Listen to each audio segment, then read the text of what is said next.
Hey, night traveler. Before we begin, tell me, where are you listening from and what time is it there? I'd love to know who's still around the fire with me, following these stories to the end. Drop a comment and let me know. Now get cozy, the tale is about to begin.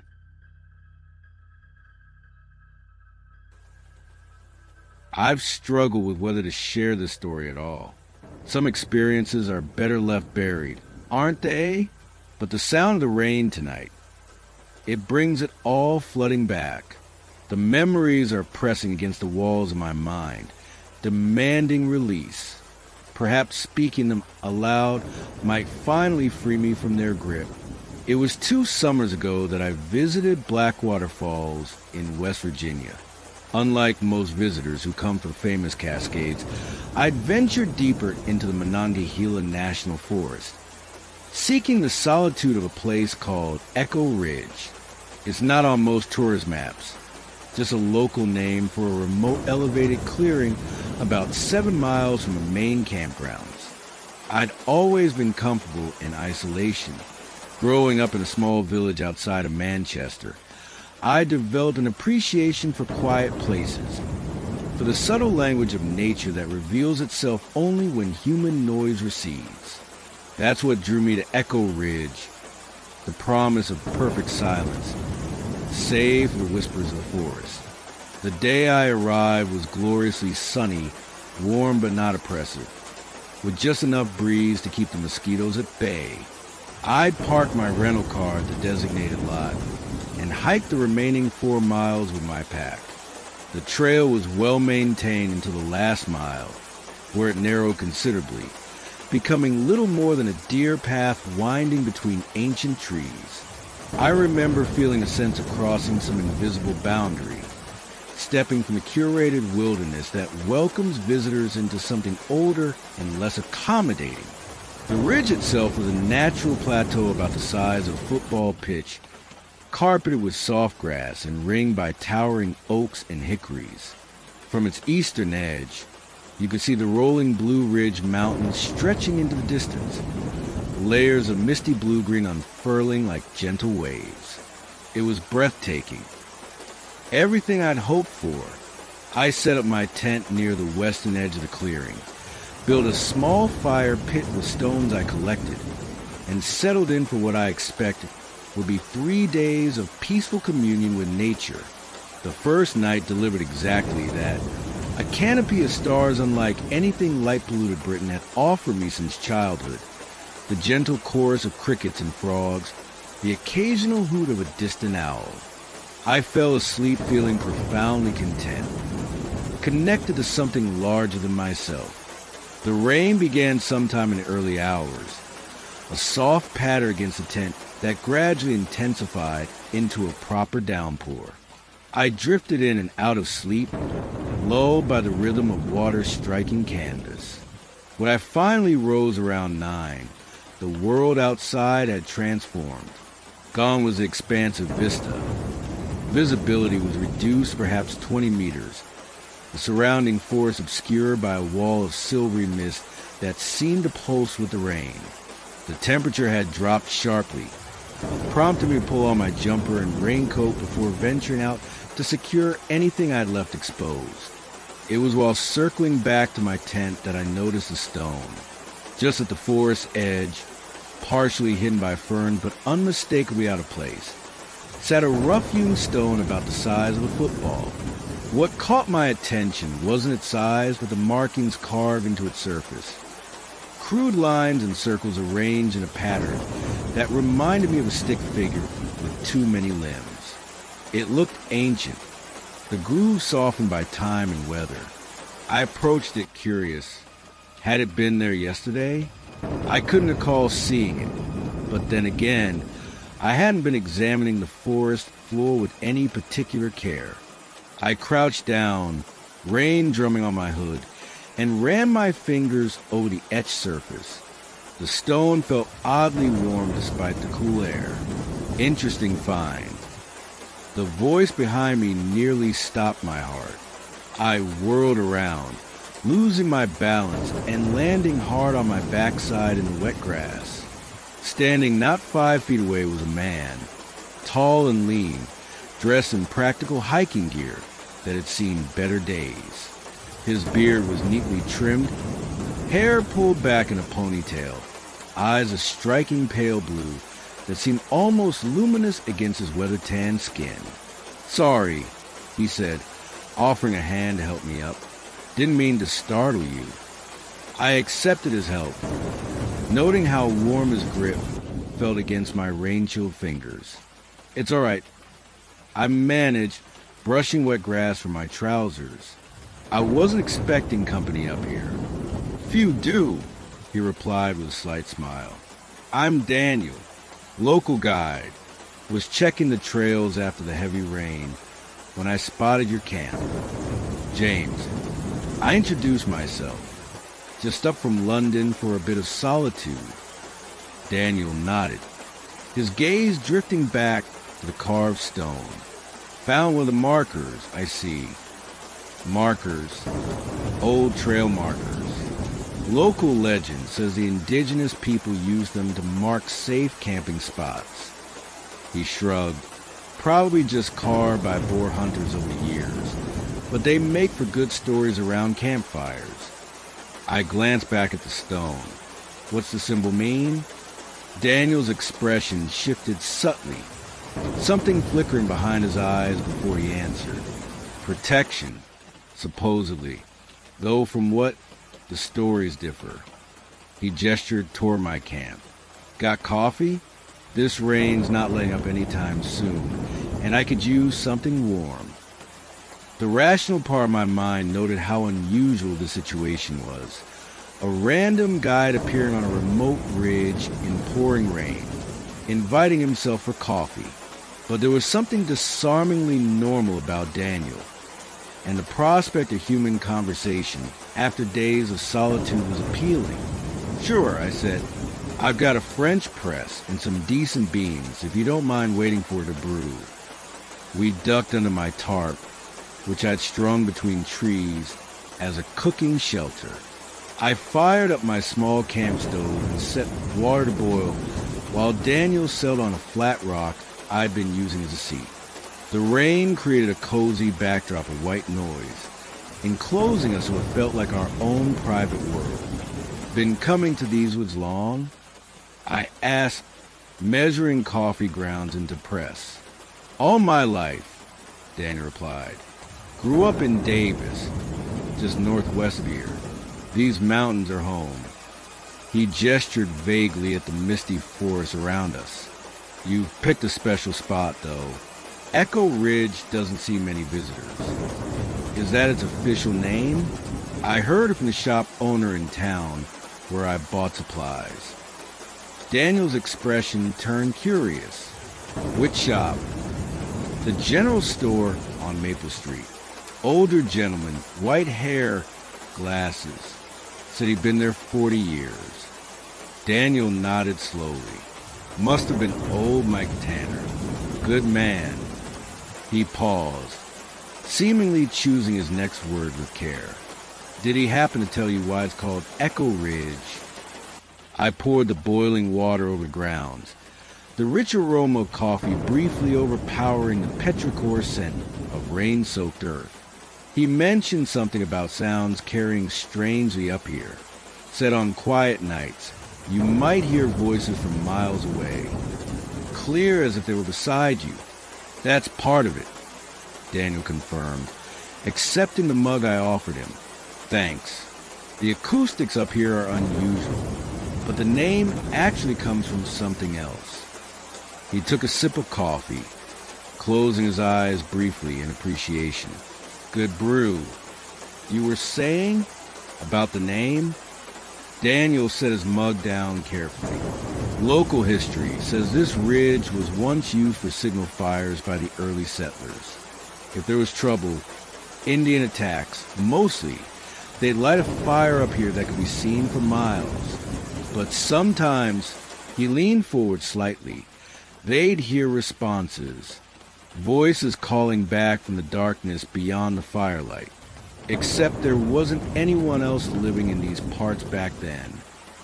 A chill traced its way down my spine, despite the warm coffee in my hands. Daniel's tone had shifted, taking on the cadence of a practiced storyteller. What kind of voices? I found myself asking. Depends on who's telling the story. Some say they sounded like children playing. Others claim they were whispers in languages no one recognized. He shrugged. Most likely it was just the wind playing tricks, or maybe actual echoes from distant valleys. But it spooked the settlers enough that they abandoned their attempts to build here. I glanced around at the peaceful clearing, trying to imagine it at night, lit only by firelight with the vast darkness of the forest pressing in from all sides. Have you ever heard anything unusual up here? Daniel's gaze met mine, his pale eyes unreadable. I've heard many things in these woods over the years. He drained his coffee and stood. Thanks for the brew. I should get back to checking the trails before this rain washes them out completely. Of course, I said, rising as well. Thanks for the company and the history lesson. Daniel nodded, already turning to go. He paused at the edge of the tarp. One piece of advice, if you don't mind. These mountains have moods. When the mist comes down this thick, it's usually best to stay put until it lifts. Easy to lose your way when the familiar turns strange. With that cryptic warning, he stepped into the rain and was almost immediately swallowed by the mist. I stood watching the spot where he disappeared, an uneasy feeling settling in my stomach. There had been something off about our entire interaction that I couldn't quite place. Something performative, as if he'd been reciting lines from a script rather than having a genuine conversation. The rain continued unabated throughout the day, confining me mostly to my tent where I alternated between reading and napping.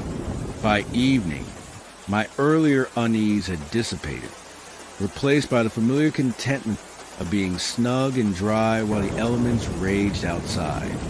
I heated a simple meal of dehydrated curry, ate it with more enthusiasm than it deserved, and settled in for what I expected would be another night of rain-induced deep sleep. I woke to silence. Complete, perfect silence. The absence of rain was so sudden, so absolute, that it pulled me from sleep as effectively as a shout. I lay in my sleeping bag, disoriented, trying to gauge the time. My watch, when I fumbled for it, showed 3:17 a.m. The air in the tent felt unusually cold, and when I exhaled, I could see my breath misting faintly in the darkness. I should have been relieved that the rain had stopped. Instead, I felt a growing sense of wrongness, as if the silence itself were a presence pressing in on my tent. I sat up, reaching for my headlamp. Its beam seemed dimmer than usual, barely illuminating the interior of the tent. That's when I heard it. A voice, distant but perfectly clear, as if carried on some invisible current directly to my ears. Hello? Is anyone there? I think I'm lost. It was a child's voice, a young boy, perhaps 8 or 9, his tone wavering between fear and forced bravery. I froze, headlamp beam fixed on the tent wall, heart suddenly hammering. What was a child doing in these remote woods at this hour? Had someone from a nearby campsite wandered off? The voice had seemed to come from the direction of the forest edge, beyond the clearing. Hello? The voice called again. Please, I saw your light. I need help. I swallowed hard, remembering Daniel's story about voices on the ridge. No, this wasn't some ghost story playing out. This was clearly a real child in trouble. I quickly pulled on my boots and jacket, grabbed my more powerful torch, and unzipped the tent. The night that greeted me was transformed. The rain had indeed stopped, but in its place hung a mist so thick it seemed solid, glowing faintly with what must have been moonlight trapped within its folds. The clearing was visible, but the surrounding forest was completely obscured, as if my small plateau existed in isolation, floating in a sea of luminous white. "Hello," I called out, sweeping my torch in a wide arc. "Where are you?" "Over here," came the reply, definitely from the western edge of the clearing. "By the big trees. I can see your light." I moved cautiously across the wet grass, torch beam barely penetrating the wall of mist ahead. "Keep talking so I can find you," I instructed, trying to project calm authority despite my growing unease. "I'm here," the voice responded, now seeming to come from slightly further to my right. I was camping with my dad, but I woke up and he was gone. I tried to find him and got lost. I adjusted my course, moving toward the new location of the voice. The mist parted slightly, revealing the first line of trees at the forest's edge. "What's your name?" I called, scanning the shadows between trunks. A pause. Then, "Thomas. My name's Thomas." "All right, Thomas. I'm James. I'm going to help you, but I need you to stay where you are. Can you do that?" I think so, but I'm cold." I was nearly at the tree line now, the beam of my torch creating more shadow than illumination as it reflected off the mist. "I'm almost there," I assured him, heart pounding. "Just keep talking to me." "It's following me," Thomas said, his voice suddenly dropping to a whisper. I stopped abruptly. "What's following you?" The man with no face. A chill that had nothing to do with the night air ran through me. I stood frozen at the edge of the forest, torch beam trembling slightly as I swept across the trees. "Thomas? Where are you exactly?" The silence stretched for several long seconds. Then laughter, a child's laughter, but wrong somehow. Too hollow, too rhythmic. It seemed to come from everywhere and nowhere, as if the mist itself were laughing. "Thomas." I called again, my voice betraying my fear. The laughter stopped abruptly. Then, in a voice that was Thomas's but somehow altered, deeper, older, came the response. "The man with no face is standing right behind you, James." Every instinct screamed at me not to turn around, but my body betrayed me. Slowly, torch clutched in a white-knuckled grip, I turned. The clearing behind me was empty, nothing but mist and wet grass. I let out a shaky breath of relief, that fog in the cold air. When I turned back to forest, my torch illuminated a stone, not the one I found earlier, but similar in size and markings. Except this one hadn't been there moments before. I was certain of it, and carved freshly into its surface was a crude stick figure with no features where its face should be. "Thomas." I tried once more, my voice barely above a whisper. The only answer was a sudden gust of wind that rippled through the clearing, momentarily thinning the mist to reveal dozens of similar stones placed in a perfect circle around the entire ridge. I ran, blind panic propelling me back to my tent, fumbling with numb fingers to grab my essential gear. Phone, keys, wallet, water bottle. I abandoned everything else, not even bothering to break down the tent. All that mattered was getting off that ridge before. Before what? I couldn't articulate the danger. Couldn't rationalize the fear that had me gasping for breath and sweating despite the cold. I just knew with bone-deep certainty that I needed to leave. I oriented myself toward what I thought was a trail and plunged into the mist-shrouded forest, torch beam bouncing wildly ahead of me. The trail should have been obvious, a clear path even in darkness. But all I found were trees growing impossibly close together, forcing me to squeeze between trunks that seemed to press closer with every step. I don't know how long I stumbled through that forest. Time stretched and distorted, measured only in ragged breaths and the thundering of my heart. The mist never thinned, my torch beam growing weaker until it was just a feeble glow barely illuminating my next step. And always, the feeling of being followed, watched. I would have a moment of clarity where I'd realize I was moving in circles, passing the same distinctive tree or rock formation multiple times. Then panic would rise again, and I'd change direction, only to find myself back at the same landmarks. It was during one such moment of clarity that I heard the humming, a simple tune, vaguely familiar, coming from somewhere ahead. Too weary and desperate to be cautious, I moved toward it. The trees thinned suddenly, opening into a small clearing where a figure sat beside a crackling fire. It took my exhausted mind several seconds to recognize Daniel, calmly feeding sticks into flames as if it were midday rather than the darkest hour of night. He looked up as I staggered into the firelight, his expression unsurprised. "Sit," he said simply, gesturing to a log across from him. He looked done in. I collapsed onto the offered seat, my legs finally giving out. I began, but couldn't find words to describe what happened on the ridge.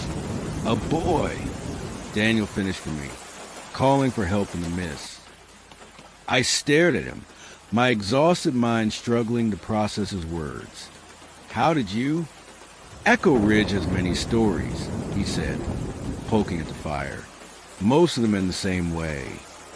He looked up at me, firelight dancing in his pale eyes. With someone running through the forest in the dark, following voices that aren't there. It was real, I insisted, though doubt had begun to creep in. I heard him clearly. Daniel nodded. "You did," just as the settlers heard voices answer their signal fires. Just as hikers have heard their names called from empty woods. Just as rangers have followed phantom distress calls into ravines where no one was ever found. He leaned forward, his face suddenly serious. "The ridge echoes, James, but it doesn't just echo sounds. It echoes fears, desires, the things buried deepest in your mind." I wanted to dismiss his words as superstitious nonsense, but the night's events had left me open to possibilities I would have scoffed at just hours before. "The stones," I said instead, "with the markings. They weren't there when I arrived, but this morning." "They've always been there," Daniel interrupted. "Whether you saw them or not, they marked the boundary." "Boundary of what?" Daniel's expression softened slightly. "There are places in these mountains that aren't quite settled, places where the border between what is and what might be gets thin. Echo Ridge is one of them." He gestured to the fire between us. "This fire will burn until dawn. You're safe here." "And then," I asked, dreading the answer, "and then I'll show you the way back to the main trail. You'll return to your car, drive back to whatever city you came from, and try to convince yourself that tonight was just a product of exhaustion and an overactive imagination." I stared into the flames, processing his words. "But you know it wasn't." "What I know doesn't matter," Daniel replied. "What matters is that you leave these mountains with your sanity intact." We sat in silence after that, the fire crackling between us, until exhaustion pulled me into a fitful sleep right there on the log. I awoke to morning sunlight filtering through leaves, lying on the forest floor with my pack serving as a makeshift pillow. Of Daniel and his fire, there was no trace. Just yards away, clearly visible in the morning light, was the main trail leading back to the parking area. I made my way back to civilization in a daze, drive back to my hotel, and spent a day recovering before heading home to England earlier than planned. I've tried, as Daniel predicted, to convince myself that the events on Echo Ridge were some combination of isolation, exhaustion, and overactive imagination influenced by local legends. But some nights, like tonight, when the rain drums against my windows, I find myself straining to hear if there are voices hidden in the sound, calling my name, asking for help, and sometimes, just before sleep claims me, I could swear I hear a child's laughter, hollow and rhythmic, coming from somewhere in the darkness beyond my room. Tap, tap. The rain's picked up again. Heavier now. I should probably turn in for the night. But I have to ask, have you ever heard your name called from an empty room? Ever felt watched in places you know you're alone? If you have, perhaps you've stood on your own Echo Ridge without knowing it. Perhaps the boundaries are thin wherever you are. 2. Sweet dreams.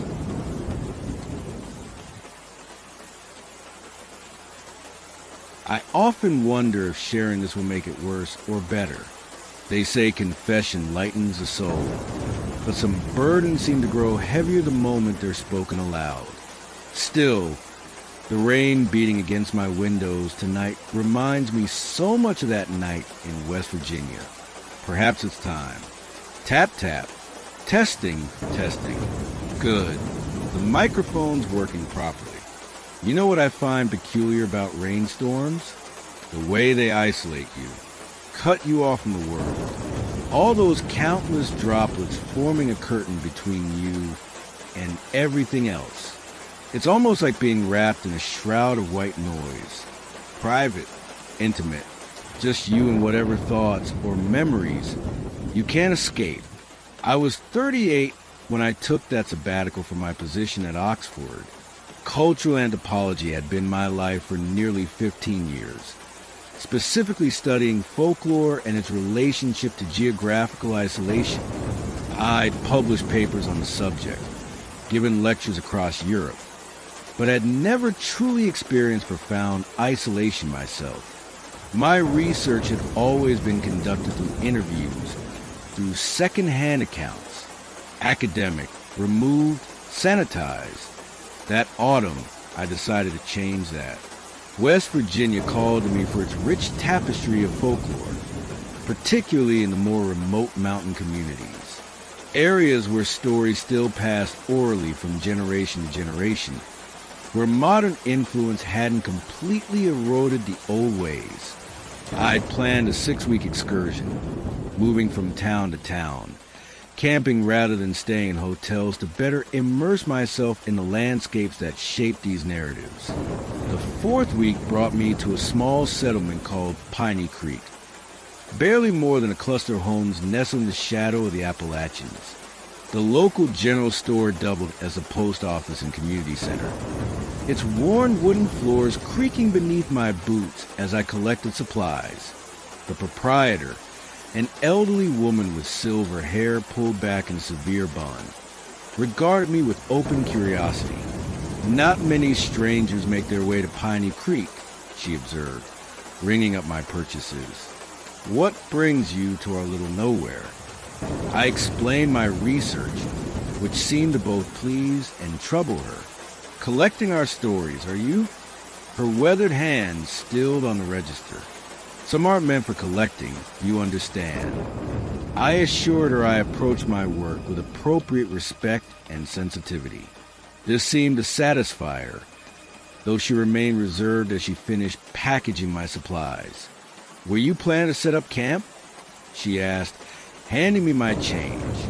I mentioned a spot I'd identified on my map, a clearing near what was labeled as Whispering Pines Recreation Area. About 5 miles from town, her expression shifted subtly. Whispering Pines hasn't been used for recreation in my lifetime, she said, carefully. Good fishing in the lake there, I'll grant you, but folks around here generally choose other spots. Any particular reason? I inquired, my researcher's instincts immediately alert. She seemed to debate internally before responding. Just old superstitions. Nothing a man of science would concern himself with. Then, with a tone that belied her dismissive words, "If you do camp there, best stay in your tent after dark, no matter what you hear, of course." Her warning had precisely the opposite effect than perhaps intended. My academic interest was thoroughly piqued. I thanked her for the advice and headed out, more determined than ever to make Whispering Pines my next research site. The drive took longer than expected, the narrow mountain roads requiring careful navigation as they wound through increasingly dense forests. By the time I located the unmarked turnoff to the recreation area, late afternoon shadows had begun to stretch across the landscape. I followed a deteriorating gravel road until it opened into what had once been a proper campground. Concrete fire pits overgrown with weeds, the skeletal remains of picnic tables reclaimed by nature, a wooden sign so weathered that only the faint outline of letters remained visible. Beyond this abandoned entrance, a path led toward what my map indicated was a lake. I parked my rental car and continued on foot, pack secured on my shoulders. The trail showed signs of occasional use, not completely overgrown, but certainly not maintained. After about half a mile, the trees parted to reveal a vista that momentarily took my breath away. A small lake, perhaps a quarter-mile across, lay nestled in a natural depression surrounded by towering pine trees. The water was perfectly still, mirroring the darkening sky above with such precision that it created the disorienting illusion of infinite space. Along the eastern shore, a small clearing offered an ideal campsite, with flat ground and a fallen log positioned perfectly as a natural bench. I set up my tent with practiced efficiency, collected firewood, and had a modest blaze going as twilight descended. The air grew cool but remained pleasant, carrying the rich scent of pine and mineral-laden earth. I prepared a simple meal over the fire and settled onto the log with my journal, making initial observations about the site. The peculiar acoustics of the place became apparent as darkness fully claimed the forest. Sounds carried differently here. The crack of a branch breaking somewhere across the lake reached my ears with unnatural clarity, while the steady rhythm of lapping water at the shoreline just feet away seemed oddly muffled. I noted this phenomenon in my journal, wondering if it might explain the area's name. It was nearly 9 o'clock when I heard the first child's laugh. The sound was so unexpected, so completely at odds with my surroundings, that I initially doubted my senses. A high, joyful peal of laughter, like a young girl playing. It seemed to come from somewhere across the lake, though the darkness there was absolute. I stood, shining my torch in the direction of the sound. "Hello," I called out, my voice sounding flat and muted despite my effort to project it. "Is someone there?" No response came, just a continuing subtle lapping of water against the shore. I remained standing for several minutes, listening intently, before convincing myself it must have been some nocturnal bird or animal producing a sound that merely resembled human laughter. I returned to my journal, but found my concentration broken. The encounter had disrupted my sense of solitude, leaving me with the uncomfortable feeling of being observed. Repeatedly, I caught myself glancing up from the page, scanning the darkness beyond my firelight. Eventually, I gave up on writing altogether and decided to turn in early, inside my tent, insulated from the night by only a thin layer of waterproof fabric. I lay awake longer than usual listening. The normal chorus of night insects seemed subdued, creating an unnatural quiet broken only by the occasional rustle of wind through pine needles overhead. I must have drifted off eventually, though I don't recall the transition to sleep. What I do remember with painful clarity is awakening to the sound of voices. Children's voices, multiple ones, engaged in what sounded like a sing-song game. The words were indistinct, but the cadence unmistakable. The rhythmic chanting that accompanies skipping games or hand-clapping rhymes. And they were close, just outside my tent close. My watch read 3:17 a.m. I lay frozen, heart hammering against my ribs, as the voices continued their eerie recitation. A rational explanation presented itself. Other campers had arrived while I slept, a family perhaps, though why children would be awake and playing at this hour defied logic. After several minutes of paralyzed listening, I forced myself to move, slowly, trying to minimize sound. I reached for my torch and switched it on. The voices immediately ceased. The sudden silence was somehow more terrifying than the voices had been. "Hello," I called out, my own voice sounding strangled. "Who's out there?" No response came. Not even the ambient sounds of the forest remained. Just a profound, pressing silence that seemed to have weight and substance. I unzipped my tent with trembling fingers and peered out. The fire had burned down to glowing embers, providing just enough light to confirm what I already knew on some instinctual level. There was no one there. No children. No other tents. Just the empty clearing, the still lake beyond, and the looming pine surrounding it all. I was stepping out to rebuild the fire, driven by some primal need for more light, when I noticed them. Footprints in the soft earth around my tent. Small footprints. Children's footprints, forming a perfect circle around my shelter. I scrambled back inside, zipping the tent closed as if a thin nylon could provide some protection against whatever had left those prints. Sleep was now unthinkable. I sat upright in my sleeping bag, torch clutched in white-knuckled fingers, straining to hear any sound beyond a thundering of blood in my ears.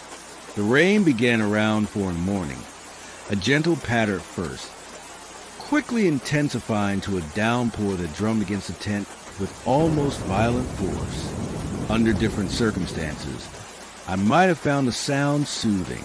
Instead, it heightened my sense of isolation and vulnerability. Gradually, imperceptibly at first, I became aware of something changing in the rhythm of the rainfall. Certain droplets seemed to hit with greater emphasis, creating a pattern within the general cacophony. It took several minutes of intent listening before I realized with dawning horror that the rain was forming words. "Come play with us." Over and over, the phrase emerged from the random noise, becoming clearer the longer I listened, not audible in any conventional sense. I wasn't hearing voices, but the message was unmistakably there, encoded in the rhythm of raindrops striking canvas. I pressed my hands over my ears, but the words continued, now seeming to emanate from inside my own head. "Come play with us. Come play with us." "Stop," I whispered, then louder. "Stop." The rain pattern shifted instantly, the words changing with unsettling responsiveness. "Come outside. Come outside. Come outside." A particularly violent gust of wind shook the tent, and I heard something scratch against the outer wall. A branch, I told myself, just a branch blown by the storm. But the scratching continued, tracing a deliberate path around the perimeter, like a finger running along the fabric. When it reached the tent door, it stopped. For one heart-stopping moment, nothing happened. Then the zipper began to move. Slowly, incrementally, the metal pull ascended the track, opening the tent flap from the outside. Cold air rushed in, carrying the scent of rain and pine and something else. Something sweet and cloying that reminded me disturbingly of decay. I scrambled backward until I hit the rear wall of the tent, torch beam fixed on a widening opening. Outside was only darkness and the silver sheets of rainfall. No hand visible on the zipper, which continued its upward journey as if moved by an invisible force. When the opening was about a foot high, Something rolled into the tent. A small, round object that came to rest against my sleeping bag. My torch beam revealed a child's doll, ancient and weathered, its porcelain face cracked and discolored with age, glass eyes clouded but somehow still reflective. It wore a tattered dress that might once have been blue, now faded to a sickly gray. Around its neck hung a crude necklace made of braided pine needles. As I stared at this grotesque offering, the doll's head rotated, not falling to one side as might happen with a broken toy, but turning with deliberate slowness until those clouded eyes fixed directly on mine. Its cracked lips parted. "Come play with us." It whispered in a voice like dry leaves scraping against stone. I don't remember screaming. I don't remember leaving the tent. My next clear memory is of running through the forest in pouring rain, branches whipping against my face, roots threatening to trip me with every desperate stride. I had no light, my torch abandoned in the tent with all my other gear, but pure animal terror guided my feet over unseen obstacles. Behind me, through the hammering rain and my own labored breathing, children's laughter rose and fell, sometimes distant, sometimes terrifyingly close, as if my pursuers were toying with me, allowing me to think I gained ground only to remind me escape was impossible. I reached the parking area by some miracle, fumbling with numb fingers to unlock the car.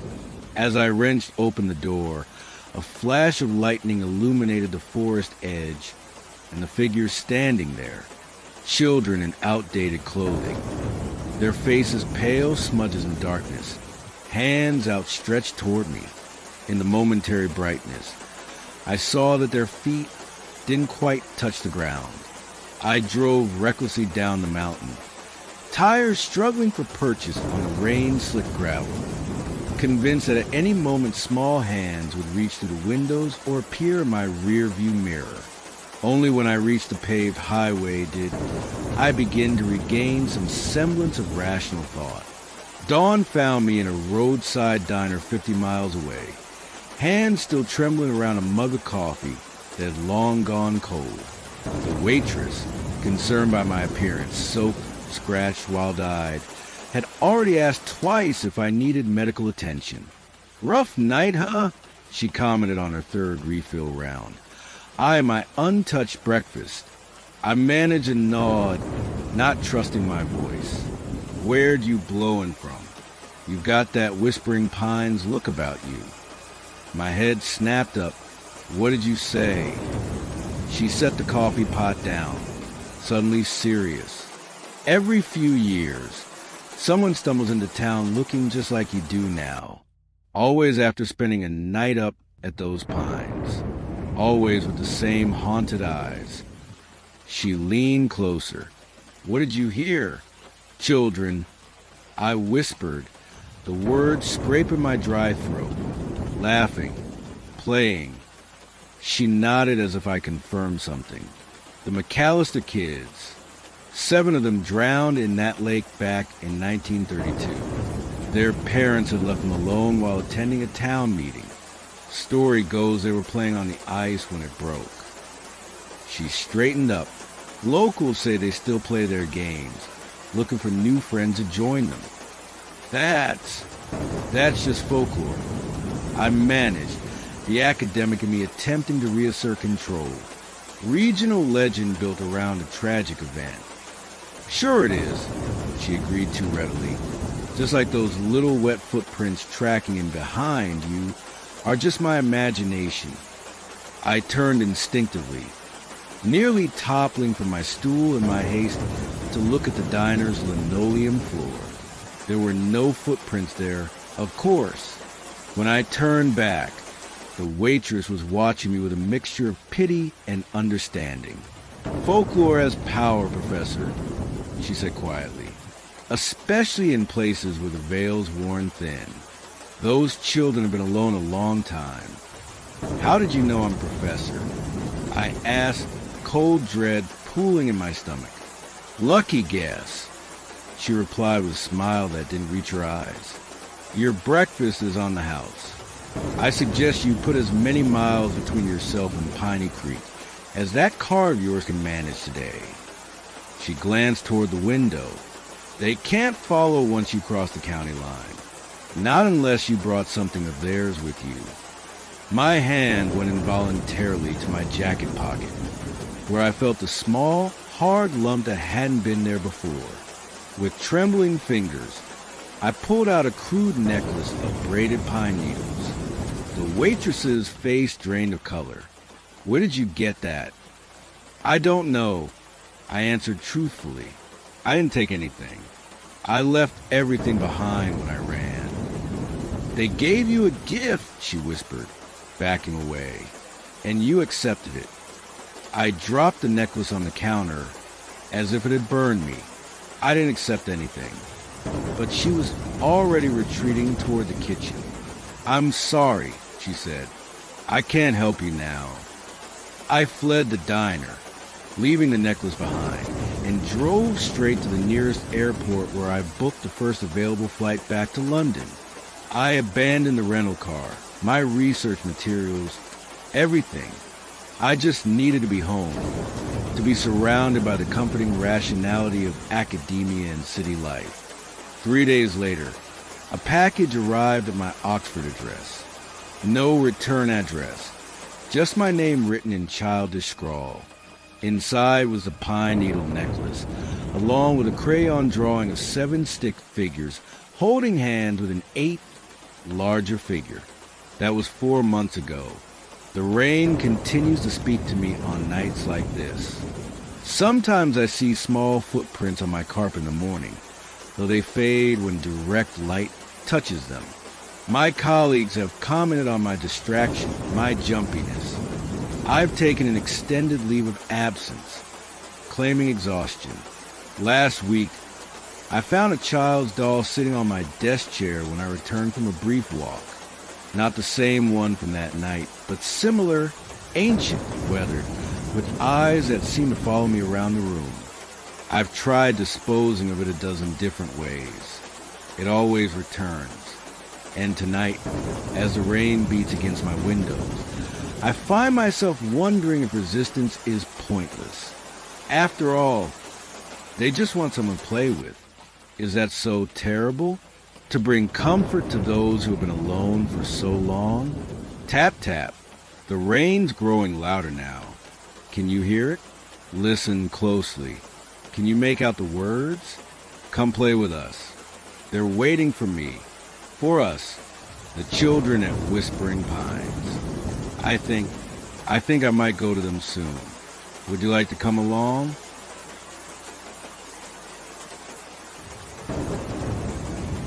Is this thing working? Good. The rain's coming down rather heavily outside my window tonight.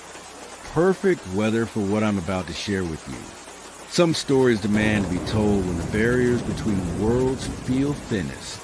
When the drumming of raindrops against glass creates that peculiar isolation, that sense of being cut off from everything safe and familiar.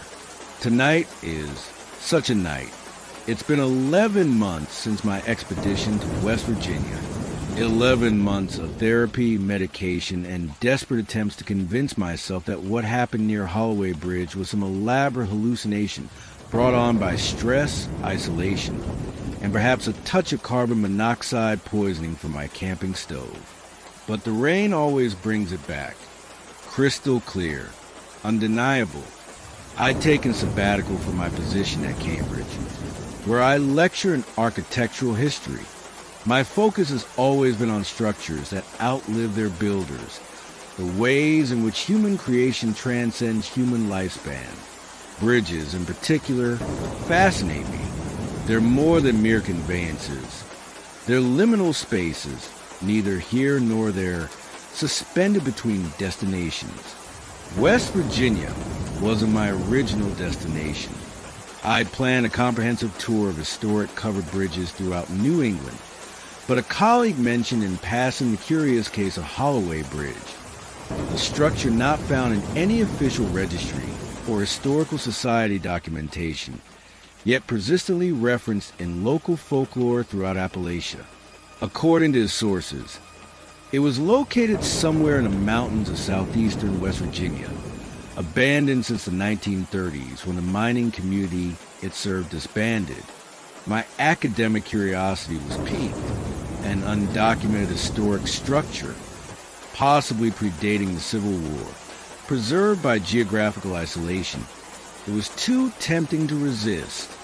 I diverted my itinerary, rented a sturdy four-wheel drive vehicle, and headed into the mountains armed with fragmentary directions cobbled together from online forums dedicated to obscure historical landmarks. The journey itself should have been my first warning. As I ventured deeper into the mountains, GPS signals became increasingly unreliable. Roads narrowed and deteriorated. Settlements grew sparse, and the forest pressed closer on both sides. Ancient hardwoods and pines, creating a canopy that filtered the October sunlight into something thin and insubstantial. I stopped for supplies in the last proper town before my destination, a place called Cricket's On that consisted of little more than a general store, a post office, and a smattering of homes clustered around a single traffic light. The general store doubled as a diner, with 3 booths along one wall and a counter with creaking stools. I took a seat at the counter and ordered coffee and a sandwich from the proprietor, an elderly man with deeply lined features and eyes the pale blue of faded denim. "Passing through?" he asked as he slid my coffee across the worn countertop. "Research, actually," I replied. "I'm looking for Holloway Bridge." His hand froze momentarily as he was turning to prepare my sandwich. It was subtle, but unmistakable, a hesitation that rippled through his shoulders before he continued his movement. "Don't believe I know it," he said, his tone carefully neutral. "Not many bridges around these parts worth researching. This one would be old, pre-Civil War possibly, a covered bridge that supposedly served a mining community." I pulled out my notebook, where I compiled my fragmentary information. "My direction suggests it's about 20 miles from here, near something called Walker's Hollow." He placed my sandwich before me with deliberate care. Walker's Hollow ain't been inhabited in nearly a century. Nothing out there but crumbling foundations and forest reclaiming its own. He wiped his hands on his apron. Roads aren't maintained, if they exist at all anymore. Not somewhere a visitor should venture alone. "I'm well prepared," I assured him. I brought camping equipment and proper supplies. This bridge could be a significant historical find. He studied me for a long moment, as if weighing something in his mind. "Some things stay lost for good reason, Professor." I hadn't told him I was a professor. Before I could question this, the bell above the door jingled as an older woman entered, drawing his attention away. I finished my meal in thoughtful silence, then purchased additional supplies, extra batteries for my torch, another bottle of water, some energy bars. As I paid, I attempted once more to elicit information. "Is there anything I should know about Walker's Hollow? Any local concerns I should be aware of?" The proprietor regarded me with that same measuring look. Finally, he sighed. "Just this. If you do find that bridge, don't cross it after dark, no matter what you hear coming from the other side." He refused to elaborate further, and I left the store with an unsettled feeling that I attempted to dismiss as the effect of rural superstition on my urban sensibilities. The drive to Walker's Hollow took longer than anticipated. The roads deteriorated from asphalt to gravel to little more than rutted dirt tracks, winding through increasingly dense forest. By late afternoon, I found myself navigating by compass as much as by map, following what I hoped was a correct valley deeper into the mountains. When I finally glimpsed it through the trees, the sight stopped me mid-step. Holloway Bridge spanned a deep ravine, its weathered timbers a gray of old bones against the vibrant autumn foliage surrounding it. Unlike most covered bridges of its era, which tended toward functional rectangles, This structure had an unusual elegance to its lines, almost Gothic in its aspiration. The roof peaked dramatically at its center, with carved finials at either end. No road led to or from it any longer. The forest had reclaimed whatever paths once connected it to civilization. It simply existed, suspended across the chasm, connecting nothing to nothing. I approached with the reverence of a pilgrim reaching a long-sought shrine. The bridge's entrance was shrouded in shadow, the interior dim even in daylight. Above the arched opening, something had been carved into the weathered wood. Symbols rather than letters, arranged in a pattern I didn't recognize from any architectural tradition I'd studied. I stepped inside, inhaling the musty scent of ancient timber. The interior was a marvel of 19th century craftsmanship. Hand-hewn beams joined with wooden pegs rather than nails. The trusses forming a series of perfect arches overhead. The floorboards creaked beneath my weight, but felt solid enough. Midway across, I stopped to peer through gaps in the siding at the ravine below. A stream trickled along the bottom, at least 60 feet down, winding between moss-covered boulders. The bridge itself was perhaps 100 feet in length, substantial, but not extraordinary for structures of its era. What was extraordinary was its condition. After nearly a century of abandonment in these harsh mountain conditions, it should have been far more deteriorated. Yet while weathered and grimy, its structural integrity appeared largely intact. No collapsed sections, no major rot that I could detect. It was as if something had been preserving it. I spent the remainder of daylight hours documenting the bridge, photographing every detail, measuring its dimensions, sketching its unusual structural elements. As the light began to fade, I reluctantly left its confines to set up camp in a small clearing about 50 yards away, with the bridge still visible through the trees. The evening was peaceful enough. I prepared a simple meal on my camping stove, made notes in my journal by torchlight, and retired early, planning a more thorough examination of the bridge's interior the following day. There was enough material here for an entire paper, perhaps even a small monograph.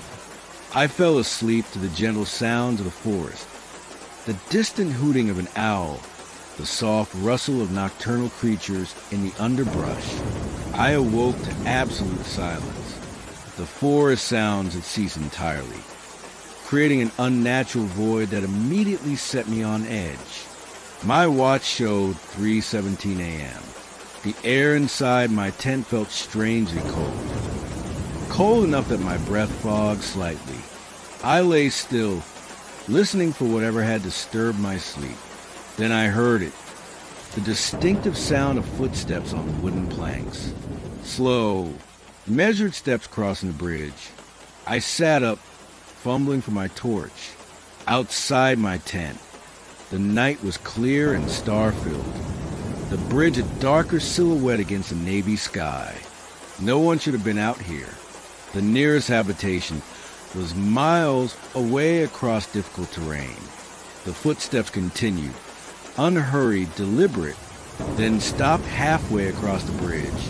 A long silence followed, during which I barely dared breathe.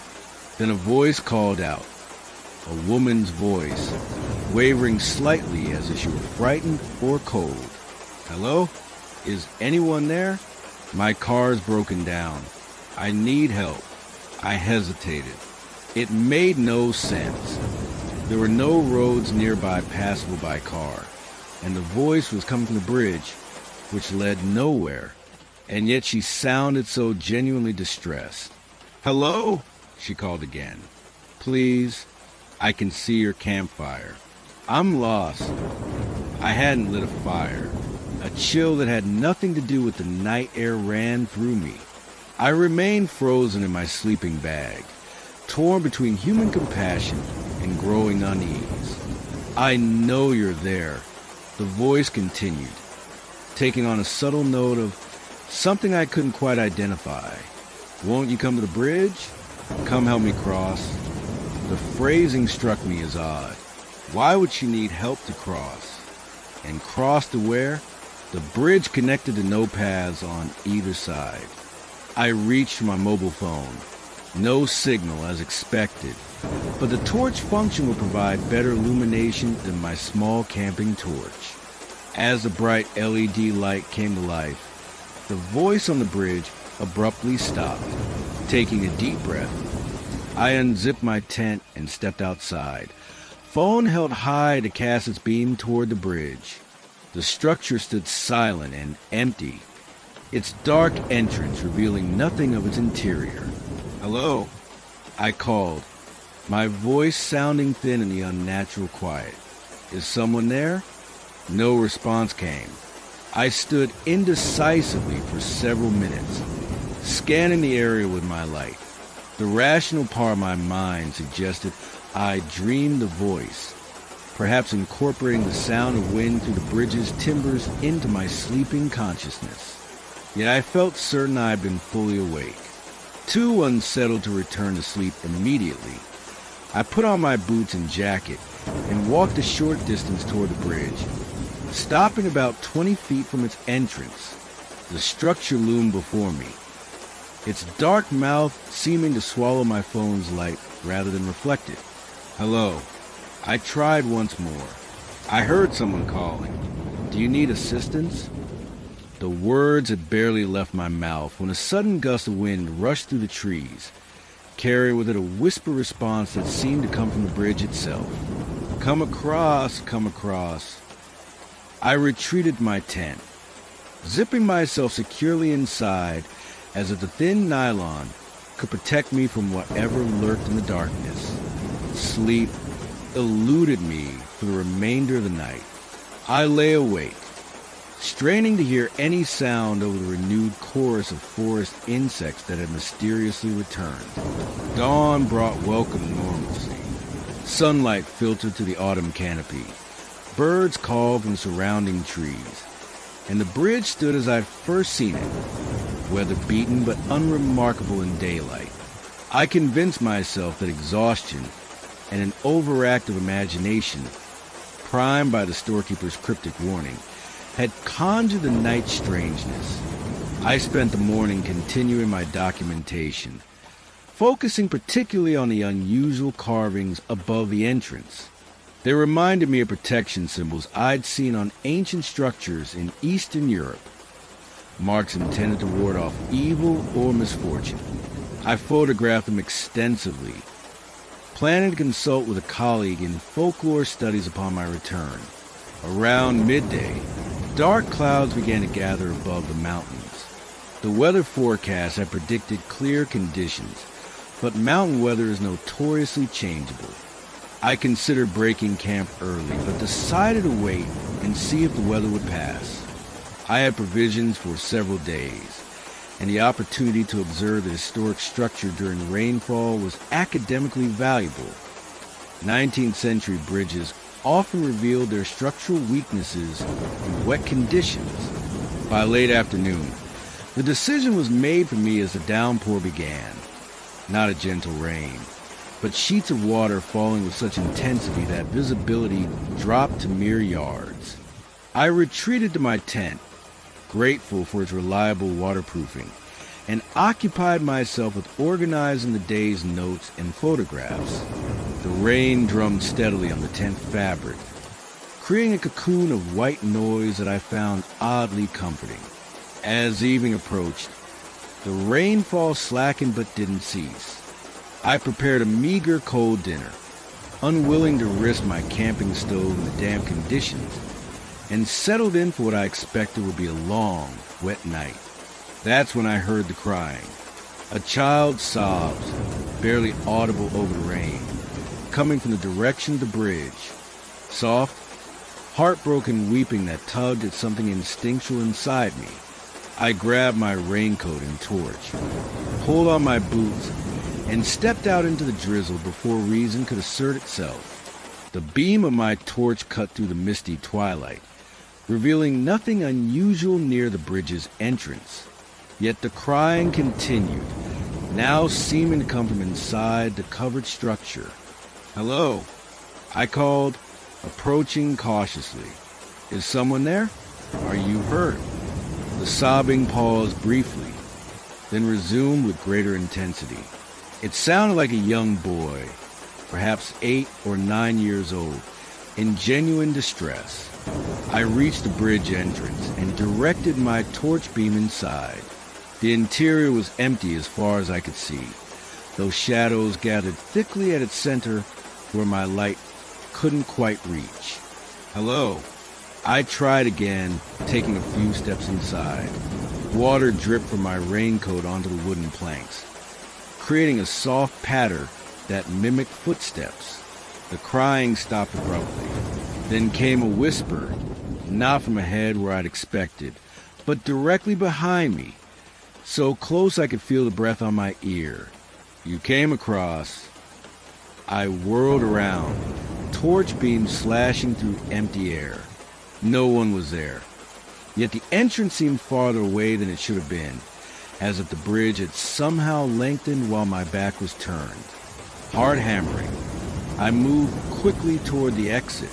The floorboards creaked ominously beneath my feet, the sound no longer that of solid timber, though what on the verge of giving way. I quickened my pace, nearly running now. The entrance didn't seem to be getting any closer.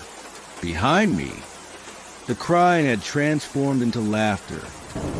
Not the innocent mirth of a child, but something ancient and cruel, merely wearing the sound of childhood, as one might wear an ill-fitting mask. "You came across when the sun was down," the voice said, no longer bothering to maintain its childish facade. It spoke with a dry rasp of timber long exposed to the elements, with a gurgle of water over stone. "Payment is due." I abandoned all pretense of rational behavior and ran, feet pounding against floorboards that felt increasingly insubstantial beneath me. The exit remained distressingly distant, like a scene from some fevered nightmare where geography refuses to obey proper laws.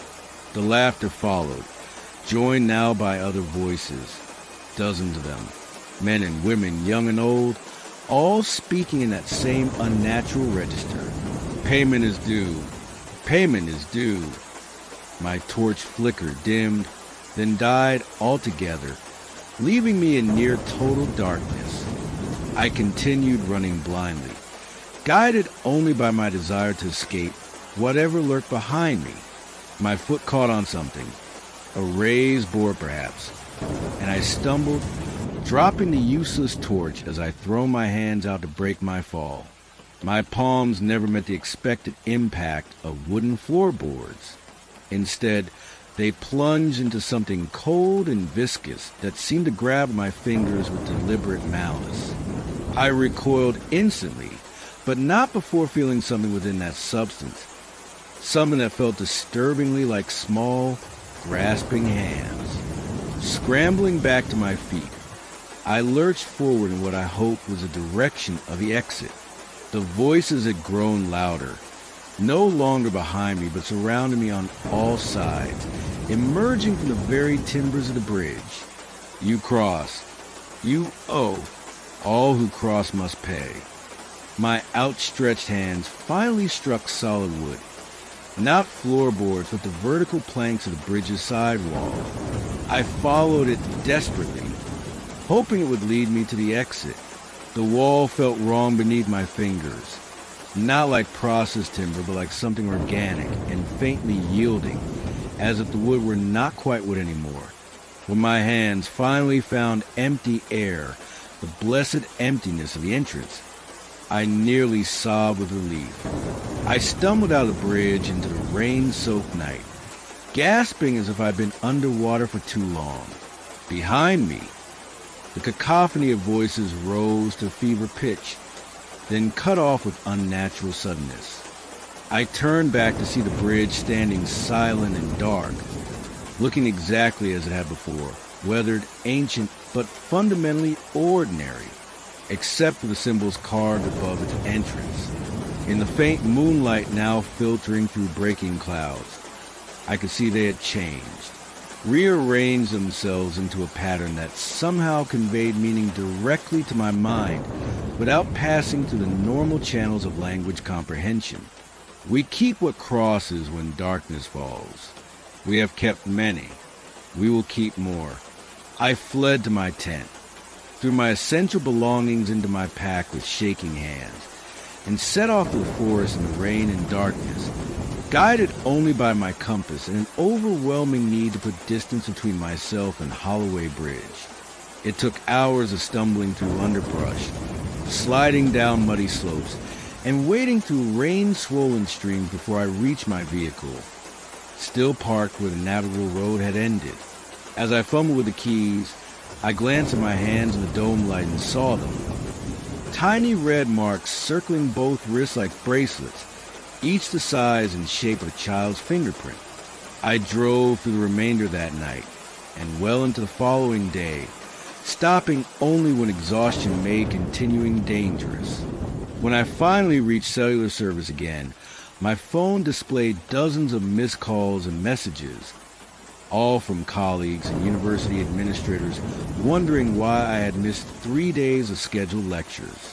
3 days. I'd lost 3 days somewhere between Holloway Bridge and civilization. Now, 11 months later, I tell myself that my mind fabricated the entire experience, that I suffered some kind of breakdown brought on by isolation and perhaps an undiagnosed medical condition. The doctors found nothing wrong with me physically, though they noted my unusual fixation on the marks around my wrists, which they insisted were merely a mild allergic reaction to something in the forest. The marks faded after a week, but other things have not faded. The dreams, for instance. In them, I'm always crossing Holloway Bridge again, but it stretches on endlessly before me, and walking beside me are others. Shadowy figures with hollow eyes and mouths fixed in silent screams. Sometimes I catch glimpses of their faces. A young woman in clothing from the 1970s, an elderly man in overalls that might date from the Depression era, a child clutching a toy that hasn't been manufactured for a century, fellow travelers who crossed when they shouldn't have, and always the voice whispering in my ear as I walk, "We keep what crosses. We will keep you too in time." Perhaps most disturbing are the photographs I took. Hundreds of detailed images of the bridge that should have provided conclusive evidence of its existence. When I finally worked up the courage to review them weeks after my return, every single one showed nothing but empty forest. The bridge wasn't there. Not in any of the images. But I know what I saw, what I touched, what touched me. Tap, tap. The rain's coming down harder now. In its rhythm, I sometimes think I can hear those voices again, calling me back. There's one detail I haven't shared yet, something I discovered during my research after returning home. Walker's Hollow was indeed once a mining community, abandoned in the 1930s when the coal seam ran dry. But according to county records, there never was a bridge there. What there was, however, was a mining disaster in 1899. A collapse that trapped 27 miners, men, women, and children as young as 9, in a shaft that ran directly beneath the ravine where I saw Holloway Bridge standing. Rescuers reported hearing the victims for days, crying and begging for help from beneath the earth, before the voices finally fell silent. They were never recovered. I burned my maps, deleted my research notes, tried to forget the precise location of Walker's Hollow and Holloway Bridge. But lately I've been having impulses, sudden, powerful urges to return, to cross again. And sometimes when I look in the mirror after waking from my dreams, I see dampness in my hair and mud on my boots that wasn't there when I went to sleep. I think they're calling me back to pay what I owe. I think someday soon I'll answer. Tap, tap. The rain really is quite beautiful, isn't it? So soothing, like footsteps on old wood. Listen closely. Can't you hear it too?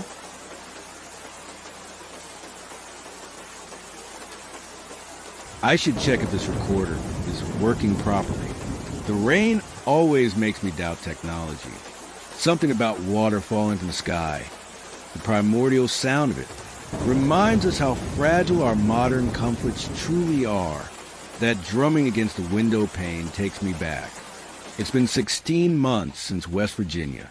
16 months of therapy, medication, and desperate attempts to explain away what happened near Red Creek.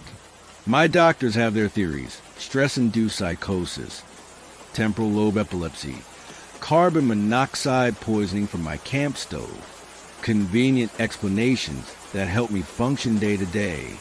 But when it rains like this, I know better. I'd never intended to visit that particular stretch of wilderness. My original plan was a simple 4-day hike through Dolly Sods, a popular wilderness area in the Monongahela National Forest. I've always been a bit of an amateur naturalist, not unusual for someone who teaches environmental science at Edinburgh University. My research specializes in ecosystem recovery after human interference, and Dolly Sods offer a perfect case study. Once heavily logged and burned, now re-wilded into a unique ecosystem that mimics Canadian wilderness, despite being in the American Southeast. I'd spent 2 comfortable days hiking the established trails, making observations, collecting soil samples, taking photographs. Everything was precisely as academic field work should be: methodical, peaceful, productive. On the 3rd day, I decided to venture slightly off the marked trails to examine an area where old mining operations had reportedly been reclaimed by nature. My detailed topographical maps showed several abandoned service roads that would lead me there and back before nightfall. An easy day hike, I thought. The trouble began when an unexpected fog rolled in around midday. Not unusual for the area, with its high elevation and wet microclimate. But this fog was different, unusually dense and localized, as if deliberately settling over just my section of the forest. Within minutes, visibility dropped a mere feet, and the temperature plummeted noticeably. I checked my GPS, only to find the signal had become erratic, jumping my position by hundreds of meters with each refresh. My compass, too, began to behave strangely, the needle spinning lazily before settling in a direction I knew couldn't possibly be north. Standard wilderness training dictates that when lost, one should stay put, wait for better conditions, or search parties. But something about this fog triggered a primal unease that overrode my rational training. I needed to find clearer ground, a vantage point, anything to reorient myself. I walked for what felt like hours, using the slope of the land to maintain some semblance of consistent direction. The fog never thinned. If anything, it seemed to thicken, acquiring an almost tactile quality, cold and slightly viscous against my skin. The silence, too, was unnerving. No bird song, no rustling underbrush. Not even the sound of my own footsteps seemed to carry beyond my immediate vicinity. Late afternoon, according to my watch, though the dim, diffuse light made time feel irrelevant, I stumbled upon a stream. Clear, swift-running water, cutting through a misty landscape. Red Creek, I assumed, or one of its tributaries. Finding a water source was a stroke of luck. Streams lead to rivers. Rivers lead to settlements. I decided to follow it downstream. The terrain alongside the stream was challenging, rocky in places, boggy in others. But the moving water provided a constant, something dependable in the disorienting whiteness that surrounded me. After another hour of careful progress, the stream widened, flowing into what appeared to be a small, secluded valley. As I descended into this valley, the fog began to thin, almost as if it respected some invisible boundary. I could finally see more than a few feet ahead, enough to spot a curious arrangement of stones near the creek bank. 7 stones, each roughly the size of a football, arranged in a perfect circle. In the center of the circle stood a much larger stone, oddly shaped. almost rectangular, with a flattened top reminiscent of an altar. The entire arrangement was clearly human-made, but weathered enough to suggest considerable age. My academic interest temporarily overrode my unease. I approached the stone circle, noting how the vegetation around it seemed stunted and sparse compared to the lush growth just yards away. The stones themselves were ordinary granite, common to the region, but each bore faint marks, carved symbols weathered by time but still discernible. They resembled no indigenous patterns I recognized from my limited knowledge of Native American cultures. Something about them seemed older, more primitive. I was photographing these carvings when I noticed the first red stain.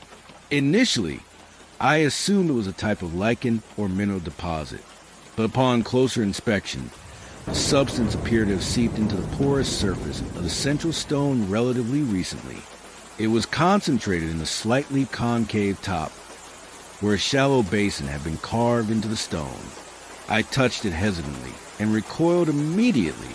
It was tacky, not fully dry, and unmistakably organic. Night was approaching, the already dim light fading rapidly. I needed to find a suitable campsite, preferably away from this unsettling stone arrangement. But the fog had closed in again beyond the small valley, forming an opaque wall that I was loath to re-enter. The valley itself, for all its strangeness, at least offered visibility and relatively dry ground.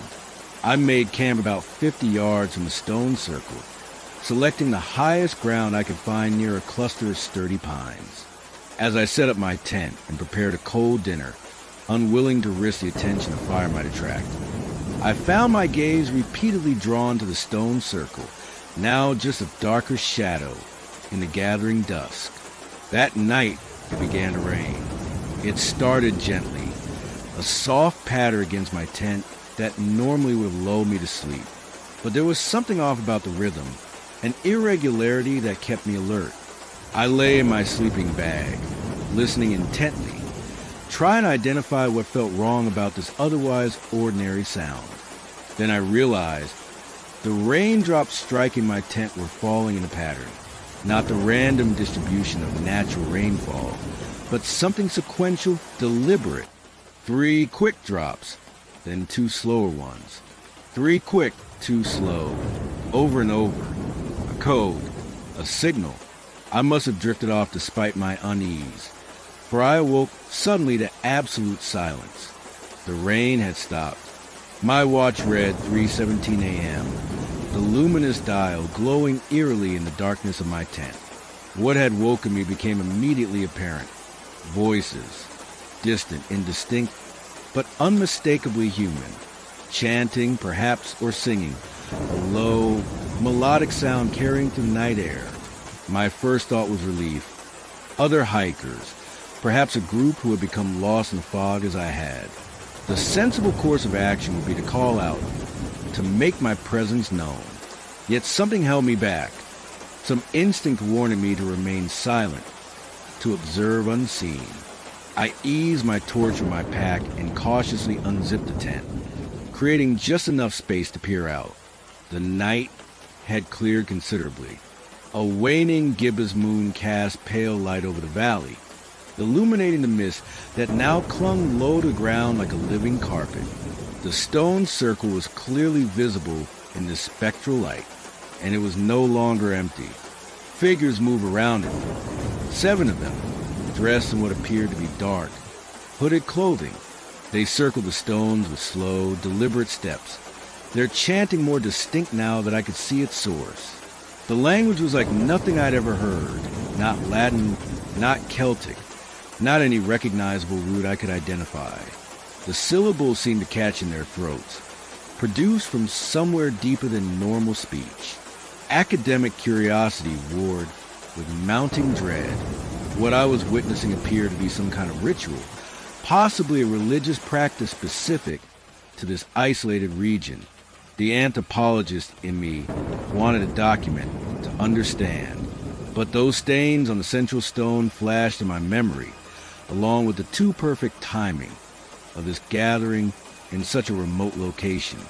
I fumbled for my phone, thinking to capture video evidence, only to find it dead, though I'd charged it fully that morning. My camera, too, refused to power on.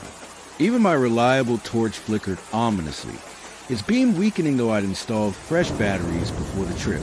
As I watched, paralyzed by indecision, the figures completed 7 rotations of a circle. Then they stopped in unison, facing the central stone. Their chanting ceased, replaced by a silence so profound it seemed to swallow all other sounds. One figure, taller than the rest, stepped forward and placed something on the altar stone. From my vantage point, I couldn't identify the object, but the gesture had the weight of ceremony, of ritual significance. What happened next occurred with such sudden violence that I barely registered the sequence of events. The 6 remaining figures seized the one who had approached the altar. There was no struggle, no resistance, as they lifted their companion onto the central stone. Moonlight glinted off something metallic, a blade, catching light as it arced through the air. I must have made some sound, a gasp, a cry quickly stifled. But it was enough. 7 hooded heads turned in unison, facing directly toward my tent. For one paralyzing moment, we regarded each other across the moonlit clearing. Me, half emerged from my tent, and these 7 figures standing around what I now understood was indeed an altar, a sacrificial altar. Then the moment broke. I scrambled fully outside, abandoning any pretense of stealth. Driven by pure survival instinct, I would flee into the forest, fog or no fog, rather than remain near whatever bloody ceremony I had just witnessed. I managed 3 steps before the chanting resumed, louder now, more urgent, and somehow directly inside my head rather than carrying through the air. The syllables pulsed behind my eyes, squeezing my brain like a physical pressure. My muscles seized, legs buckling beneath me. I fell to my knees, hands pressed uselessly against my ears. Through vision blurred by pain, I saw them approaching, not running, but moving with the same deliberate pace they had maintained during their ritual. Their head openings were black voids where faces should have been. The rain returned then, sudden and violent, sheeting down in a deluge that soaked me instantly. But it didn't fall on my attackers. The downpour seemed to stop abruptly in a perfect circle around the 7 figures, leaving them entirely dry as they advanced through a curtain of water. That impossibility broke something in my mind, some final barrier of rationality. I screamed, a raw animal sound torn from my throat. And the moment I screamed, lightning split the sky, striking one of the tall pines near my tent with a deafening crack. The forest erupted into chaos. Burning branches crashed down, igniting the underbrush despite the rain. Smoke and steam billowed, creating a swirling inferno between me and the approaching figures. They halted, their chanting faltering for the first time. I seized the opportunity. Scrambling to my feet, I bolted into the forest, away from both the burning tree and the stone circle. I ran blindly, slipping on rain-slicked ground, branches whipping my face. My only goal to put distance between myself and the hooded figures. I don't know how long I ran. Time seemed to stretch and distort, measured only in thundering heartbeats and gasping breaths. The rain continued its assault, turning the forest floor into treacherous mud that sucked at my boots with each desperate stride. When my foot caught on an exposed root, sending me sprawling face first into the muck, some small, rational part of my mind suggested I should stay down, hide, wait for dawn. But animal terror overruled reason, driving me to my feet again and again, pushing deeper into unfamiliar darkness. It was during one of these brief moments on the ground, as I struggled to rise from yet another fall, that I heard the unmistakable sound of rushing water, a stream or river close by. Water meant direction, potential safety, perhaps even a path back to civilization. I oriented myself toward the sound and pressed on, movements more deliberate now, conserving what little energy remained. The creek, when I reached it, was swollen with rainfall, churning angrily between its banks, by the faint moonlight filtering through shifting clouds. I could see it was wider than the one I'd followed earlier, perhaps Red Creek proper rather than a tributary. If I could follow it downstream, it might lead me to a road, a town, anywhere people gather for reasons other than midnight sacrifices. I had taken no more than a dozen steps along the bank when I spotted the bridge. It was a simple wooden footbridge, the kind built for hikers to cross streams without risking a wet passage, unremarkable in itself. Except that I was certain it hadn't been there moments before when I'd scanned the creek in both directions.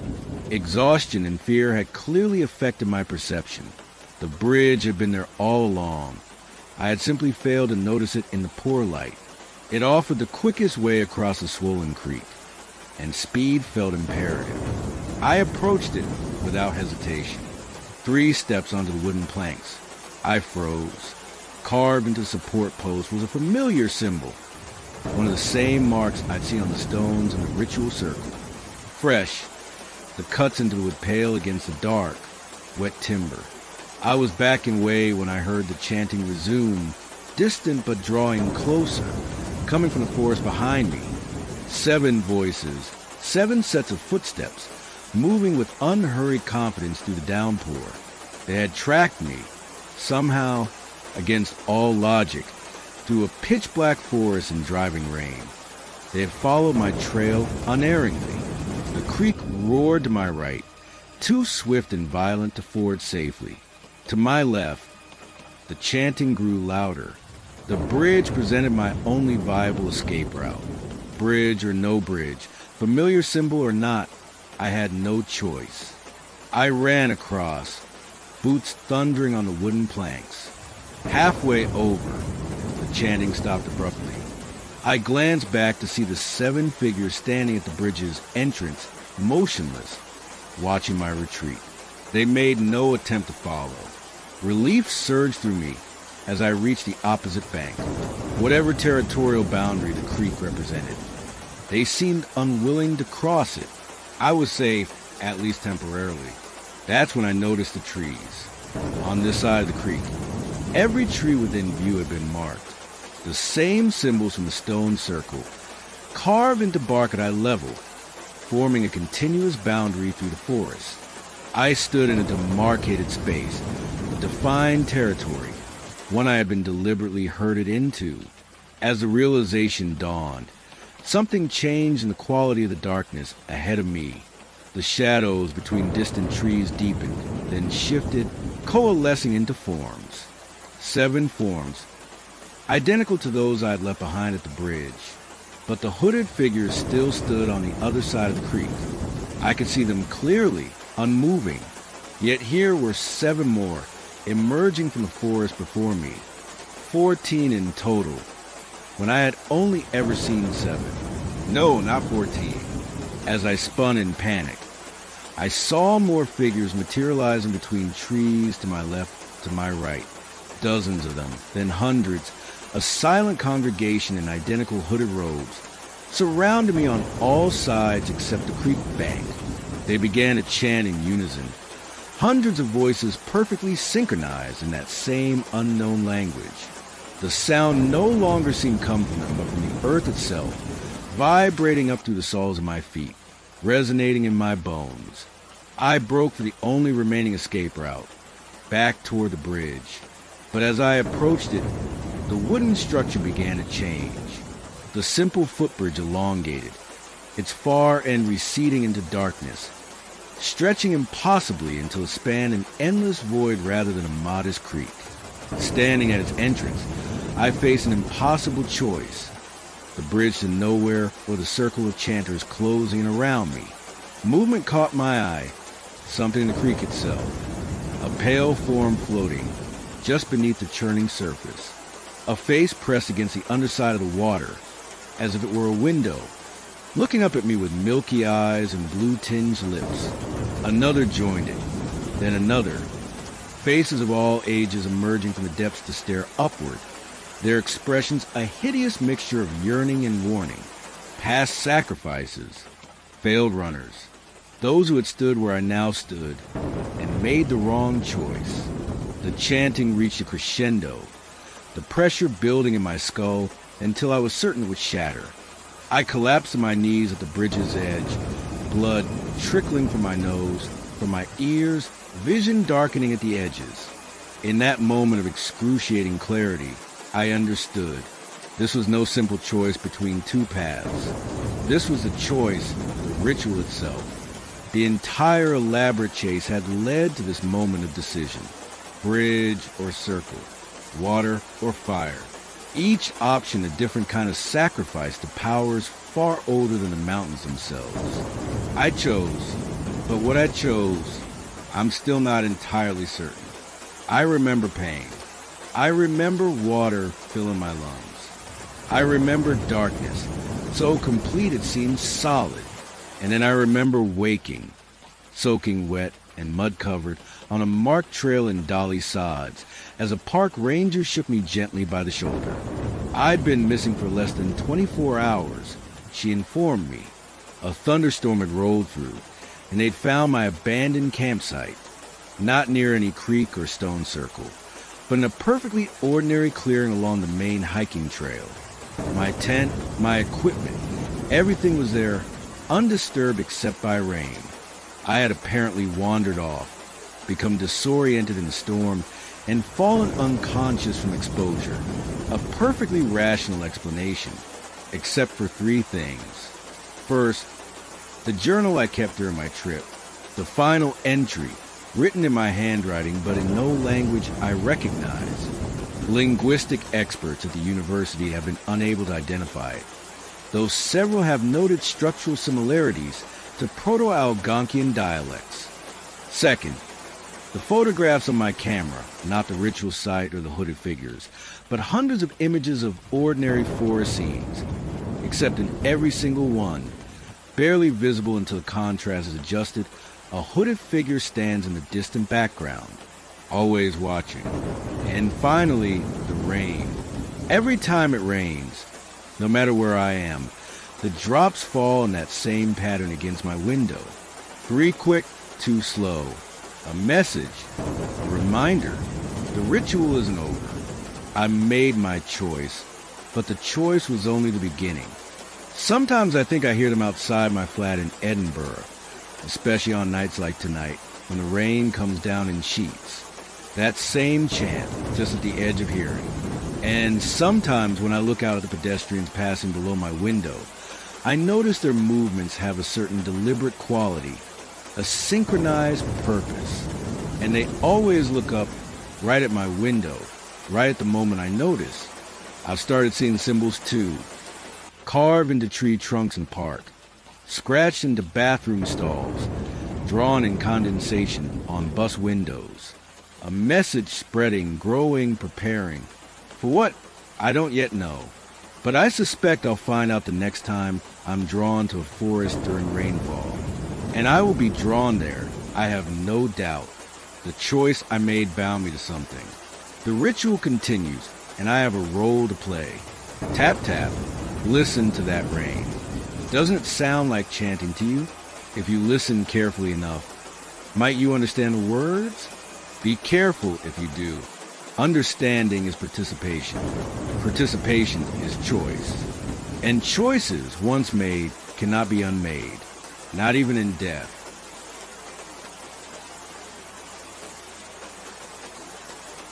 Is the recorder working? Good. The rain always makes me doubt these electronic devices, especially tonight, when the droplets seem to hit my window with such deliberate precision.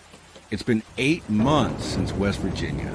8 months of trying to forget, to explain away what happened to me in those mountains. My colleagues at the British Geological Survey believe I suffer from hypoxia, oxygen deprivation, due to the cave's poor ventilation. A perfectly rational explanation for what they call my episode. But they weren't there. They didn't hear the whispers. I've spent 20 years exploring cave systems across the world. Scotland's Moo Cave, The vast networks beneath France's Dordogne region, the underwater caverns of Mexico's Yucatan. I'm not prone to claustrophobia or underground hallucinations.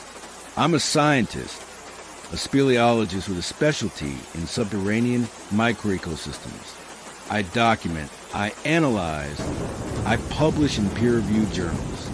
I don't imagine things. At least, I didn't used to. My work had taken me to West Virginia to study a lesser-known system in the Monongahela National Forest. The caves aren't as famous as those in Kentucky or Tennessee, but they possess unique calcite formations and potentially undocumented microbial communities adapted to their specific mineral composition. I'd secured the necessary permits, connected with local experts, and prepared meticulously for what should have been a routine 2-week expedition. The first 4 days proceeded exactly as planned. Daily excursions into different sections of the map system, collecting samples, taking measurements, photographing formations of interest. It was on the 5th day that everything changed. My local guide, a taciturn man named Ellis, who knew the forest better than anyone, had mentioned an unmapped branch he'd discovered years earlier but never fully explored.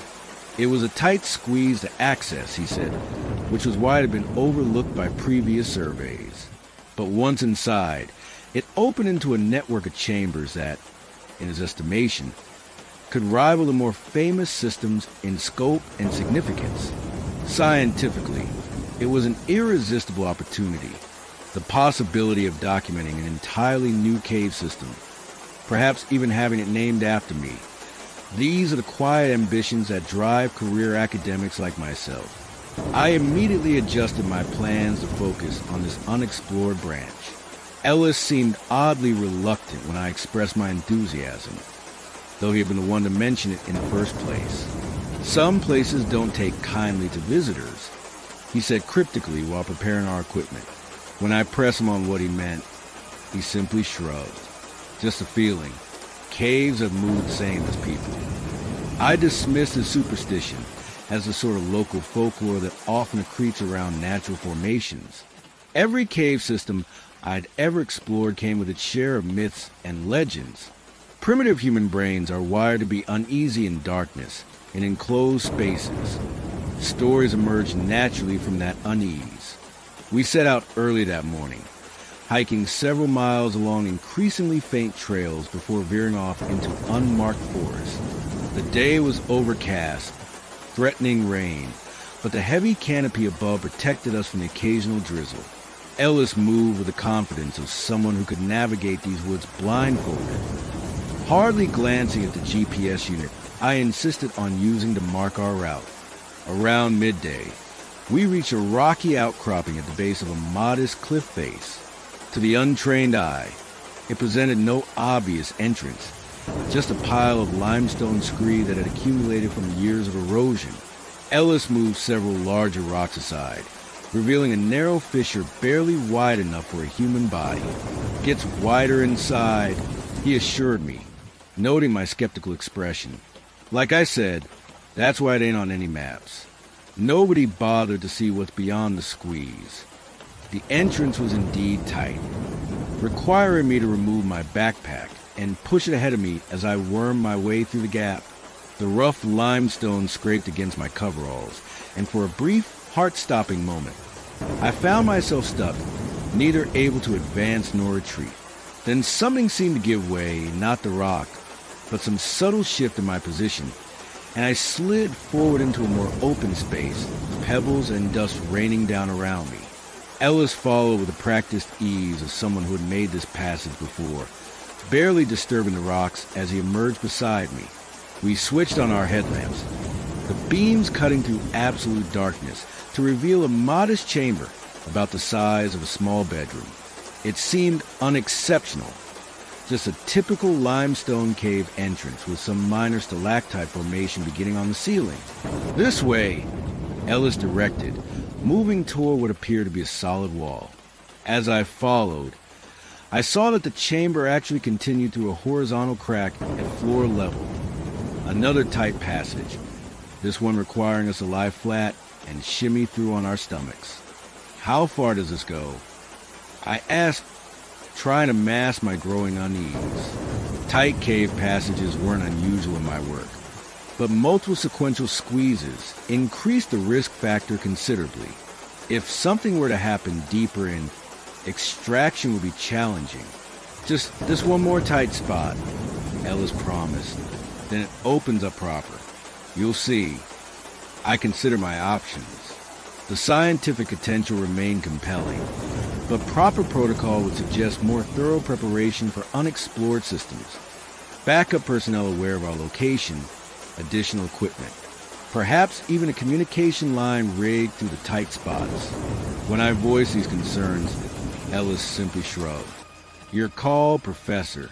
I can show you another section on the map instead.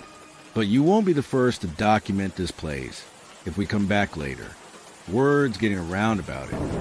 Academic ambition won out over caution. I proceeded through the second squeeze, pushing my sample kit ahead of me, feeling the cold stone press against my back and chest as I inched forward into the unknown. The passage continued for perhaps 15 feet before I felt rather than saw a change in the space ahead. The close stone wall suddenly fell away, and I emerged into open air, a much larger chamber than the first. As I stood and dusted myself off, Ellis appeared behind me, his headlamp beam sweeping across our surroundings. What I saw took my breath away. We stood in a vast cathedral-like space, easily 100 feet across and twice that in height. But it wasn't the dimensions that made it remarkable. It was the formations. Typical limestone caves feature predictable structures, stalactites, stalagmites, columns with a 2-meter flowstone draperies along walls. This chamber contained none of those familiar formations. Instead, the walls were lined with what appeared to be horizontal shelves of stone, too regular to be natural, extending around the entire perimeter. Each shelf held dozens of small, rounded nodules about the size of human skulls. What am I looking at? I whispered, my voice automatically dropping in response to the cathedral-like atmosphere. These can't be natural formations. Ellis played his light slowly across the nearest shelf. Never seen anything like it elsewhere, he confirmed. First time I found this place, I thought maybe it was man-made, old mine storage, maybe, or some kind of Native American site. But there's no evidence of tool marks, no artifacts. I approached the nearest wall, examining the structures more closely. The shells did indeed appear to be part of the natural limestone, though their regularity defied explanation. The nodules resting on them were smooth, almost polished in appearance. Each one slightly different in size and shape, but all conforming to that same basic rounded form. I need to take samples, I said, reaching for my kit. This could represent an entirely unknown type of formation, perhaps some unique combination of minerals and water chemistry. As I extended my hand toward the nearest nodule, Ellis's voice cut through the darkness with unusual sharpness. I wouldn't touch those. I paused, turning toward him. Why not? His headlamp beam remained fixed on the shelf, creating deep shadows across his weathered face. Just a feeling. Said before, some places don't take kindly to visitors. Again, that local superstition. I smiled reassuringly. It's just limestone, Ellis. Calcium carbonate. Perfectly harmless. I turned back to the shelf and carefully lifted one of the smaller nodules for examination. It was surprisingly light, almost hollow feeling, and warm to the touch despite the cool cave air. As I rotated in my hands, my headlamp illuminated what appeared to be fine lines etched into its surface. Not random cracks, but deliberate patterns, geometric and precise. Ellis, look at this. I began, turning to show him. That's when the first whisper reached my ears. It was so faint, I initially mistook it for the sound of my own breathing echoing in the chamber. But as I stood motionless, the sound clarified itself, a whisper, distinctly human in quality. though the words were unintelligible, and it was coming from a nodule in my hands. I nearly dropped it in shock. Instead, I carefully returned it to its place on the shelf, where it settled with a soft click against its neighbors. "Did you hear that?" I asked Ellis, my scientific mind already racing through potential explanations, whined through some unseen passage, perhaps creating audio phenomena similar to the natural breathing observed in certain cave systems. Ellis's expression remained frustratingly neutral. What did it sound like? Like whispering, human whispering. He nodded as if this confirmed something. "Best put your samples back when you're done with each one. They don't like to be separated." "They?" I repeated, a chill running through me despite protective layers I wore. "It's just limestone, Ellis. Natural formations can't like or dislike anything." Even as I said it, my eyes swept across the hundreds, perhaps thousands, of nodules lining the chamber walls. Each one identical in its basic form. Each one different in its details.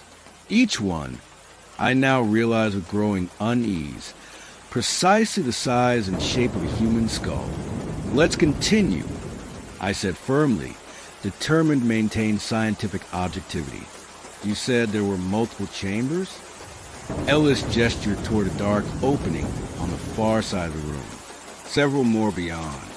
Bigger than this one. More shelves." We proceeded deeper into the system, passing through a series of interconnected chambers, each larger than the last, each lined with the same inexplicable shelves bearing their cargo of skull-shaped nodules. I documented everything meticulously, photographs, measurements, notes on my voice recorder. I took minimal samples, carefully returning each nodule to precisely the spot where I'd found it, trying to ignore the faint whispers that seemed to emanate from each one I handled. In the fourth chamber, the pattern changed. Instead of shelves, the nodules were arranged in concentric circles on the chamber floor, surrounding a central formation that rose like an altar from the cave's heart. This central structure was the first to resemble traditional cave formations, a column where stalactite and stalagmite had merged, but had been shaped, whether by nature or human hands I couldn't determine, into something resembling a lectern or pulpit. "This can't be natural," I stated flatly, all pretense of scientific detachment momentarily abandoned. "This has to be human-made. Indigenous ritual site, perhaps, or some obscure religious cult." Ellis said nothing, standing at the chamber entrance, as if reluctant to approach the central formation. His reticence was beginning to irritate me. He had brought me here, after all. His sudden superstitious behavior seemed at odds with his initial eagerness to show me the system. "How did you find this place?" I asked abruptly, turning to face him. "You never actually explained." His headlamp beam dropped to the floor, followed someone in, woman in white, moving through the forest at dusk. Thought she was a hiker in trouble. She came in through that first squeeze like she was made of smoke, not flesh. Never found her. He paused. "But I heard her later in one of those." He nodded toward the nodules. A chill ran through me that had nothing to do with the cave's temperature. "That's not possible," I said carefully, wondering if my guide was suffering from some delusion. The isolation of these mountains, perhaps combined with endemic poverty and limited education, could foster all manner of superstitious beliefs. "A lot of missing persons cases in these mountains, Professor," Ellis continued, as if I hadn't spoken. "More per capita than anywhere else in the country. Last stats I saw. Hikers, mostly. Folks who wander off trails. Some locals, too, over the years." "What exactly are you suggesting?" I demanded, my scientific mind rebelling against the implication. Ellis shrugged, not suggesting anything. "Just facts." He checked his watch. "We should head back soon. Take longer to get out than it did coming in. And I don't fancy being in these woods after dark." I glanced at my own watch, surprised to find that nearly 5 hours had passed since we entered the first chamber. It had felt like much less, 2 hours at most. I must have lost track of time in my scientific fascination. Just a few more minutes, I insisted. I want to examine the central formation. Ellis remained by the entrance as I approached the altar-like column at the chamber's center. Up close, I could see that its surface was covered in the same fine, geometric patterns I'd observed on the nodules, but more elaborate, more continuous. They formed what appeared to be text in some unknown script, running in spiral patterns from base to peak. As I studied these markings, the whispers I'd been trying to ignore grew more insistent, no longer coming from individual nodules, but from all of them simultaneously, creating a susurrus that filled the chamber like the sound of distant surf, still unintelligible, but with a cadence that suggested language rather than random noise. Scientific curiosity momentarily overrode caution. I removed the digital recorder from my pocket and activated it, holding it toward the nearest cluster of nodules. Recording audio phenomena in Chamber 4, I stated for the record, time is approximately 16:30. As soon as I spoke, the whispers ceased abruptly. The silence that followed was absolute. Not even the sound of dripping water that typically permeates cave systems. Just complete, perfect stillness. Then a single whisper cut through the silence. Not from the nodules around me, but from directly behind me. A voice in my ear, clear and distinct. "You shouldn't be here, Professor." I spun around, nearly dropping my recorder. No one stood behind me. Ellis remained at the chamber entrance, too far away to have spoken directly into my ear.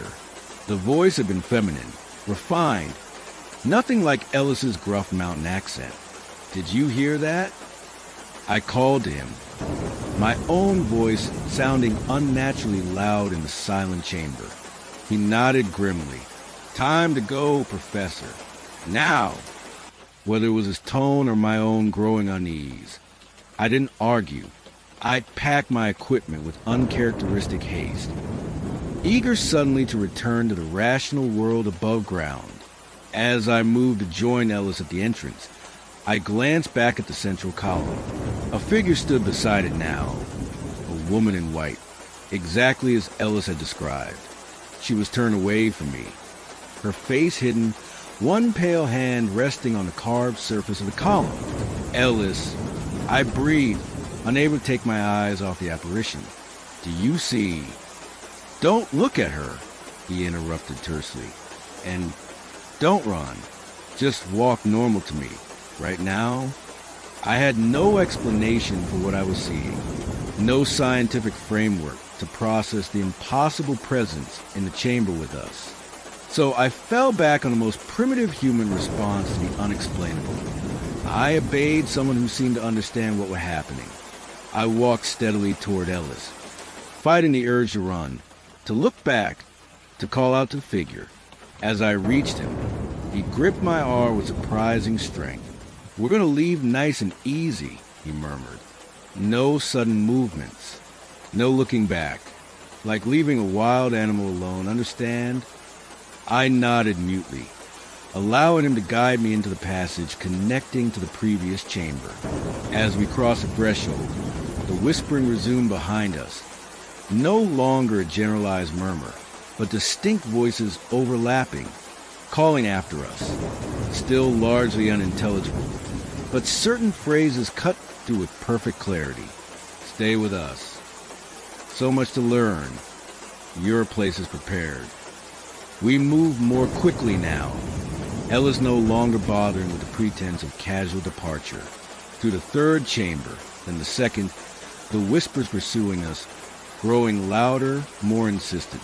The temperature seemed to drop with each chamber we left behind, until our breath clouded visibly in the beam of our headlamps. When we reached the first chamber and approached the horizontal crack that would lead us out, a new sound joined the whispers, a soft, rhythmic clicking that seemed to come from the shelf around us. To my horror, I saw the nodules vibrating slightly, rocking against each other like agitated birds settling in a nest. "Don't run yet," Ellis warned, though I could hear the strain in his voice. "Not until we're through the squeeze. You panic in there, you get stuck, it's all over." I didn't ask what all over meant. Some primitive part of my brain understood perfectly well. Even as my rational mind continued to search for scientific explanations. Sleep deprivation, toxic gas exposure, shared hallucination triggered by infrasound resonance in the cave system.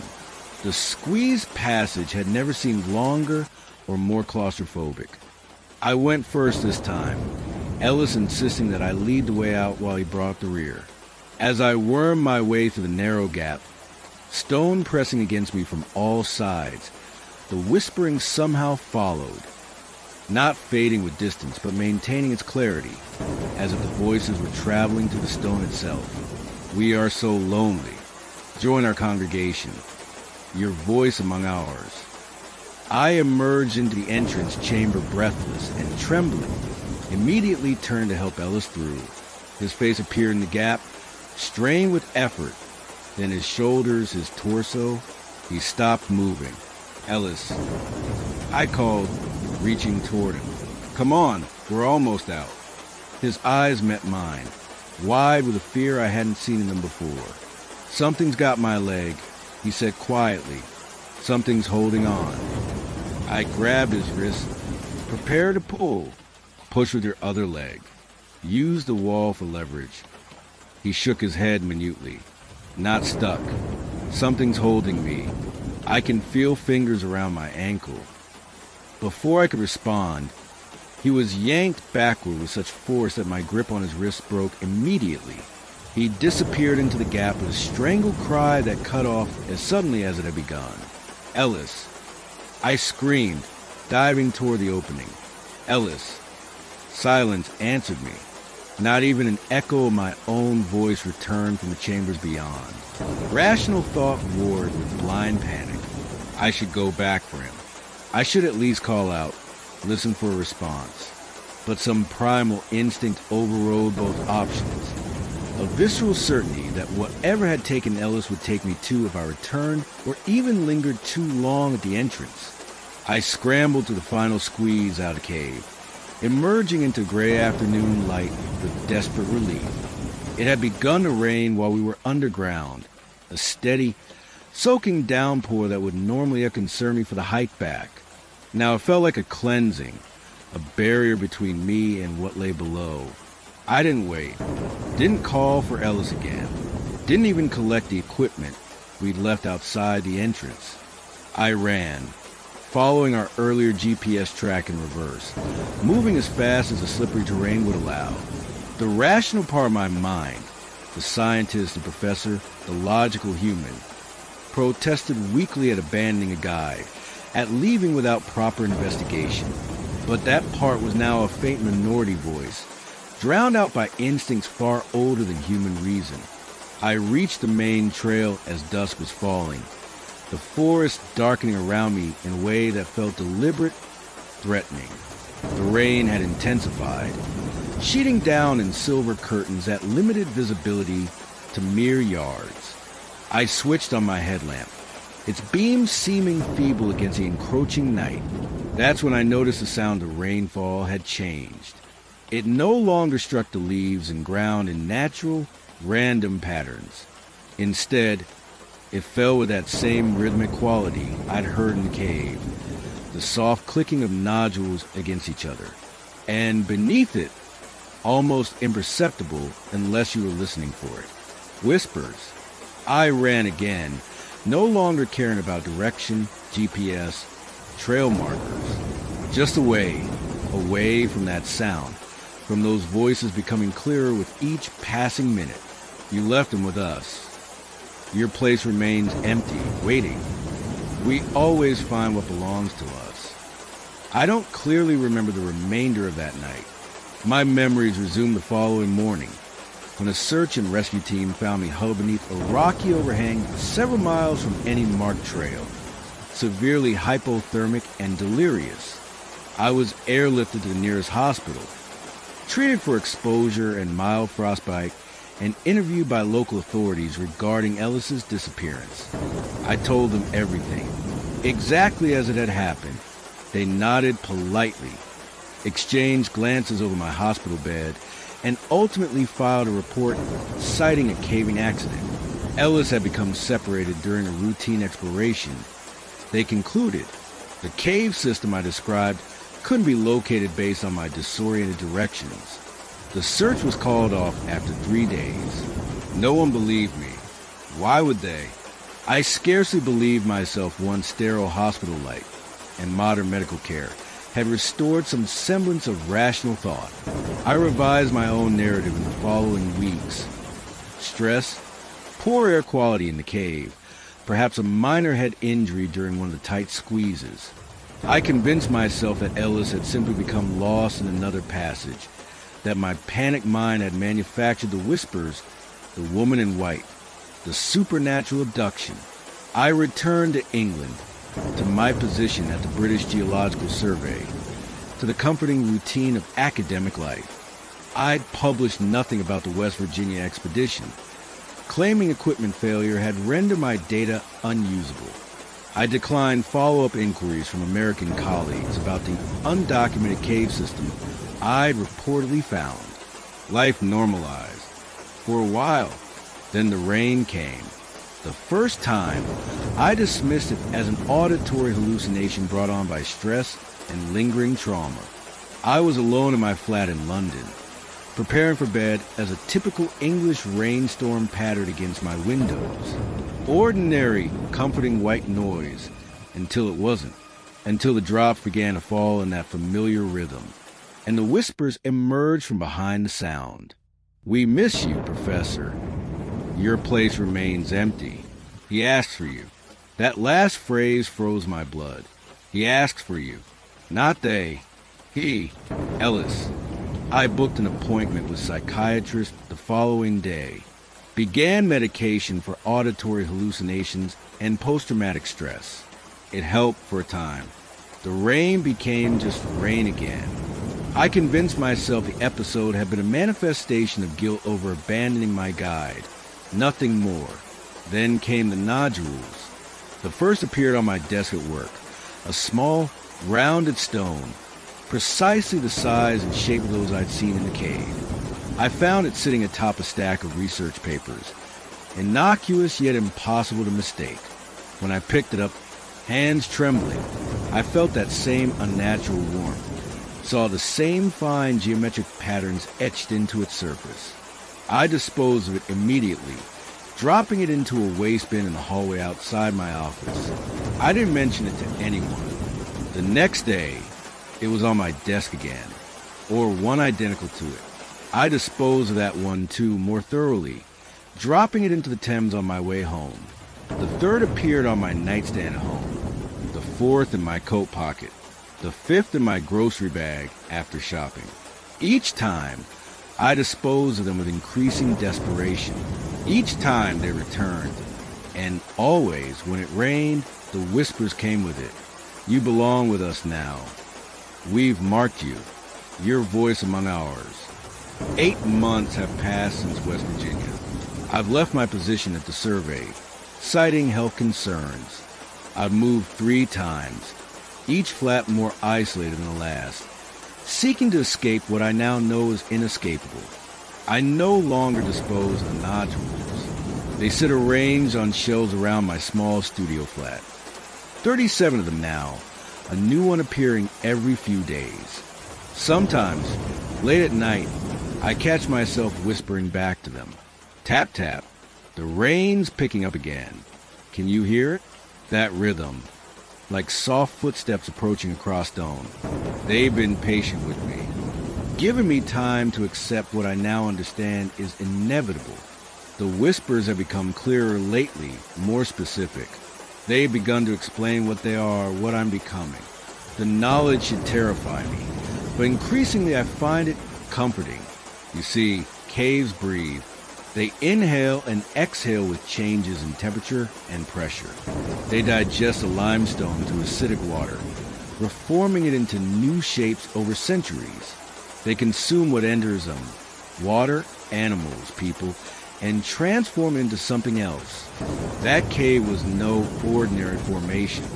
It was something older, something aware, and those nodules weren't stone.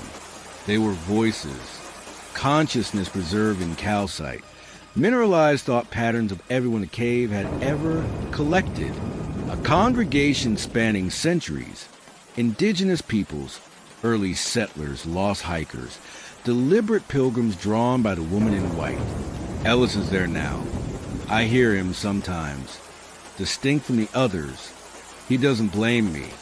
He says it's peaceful, like being everywhere and nowhere simultaneously, part of something vast and ancient. My own nodule is forming now, growing in the cave, waiting for me to complete it with my physical presence. I can feel it, a phantom extension of myself existing miles beneath the Appalachian Mountains. I'll be returning to West Virginia soon. I've booked a flight, packed lightly. The woman in white visits in my dreams now, showing me a different route to the cave entrance, one that doesn't require a guide, that won't be found by any search parties that might come looking afterward. Tap tap. Listen. The rain is speaking clearly tonight. Can you hear what it's saying? Come join us. Perhaps someday you will too.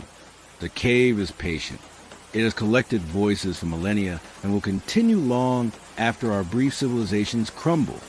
It recognizes those who belong to it, those with voices meant to join its chorus.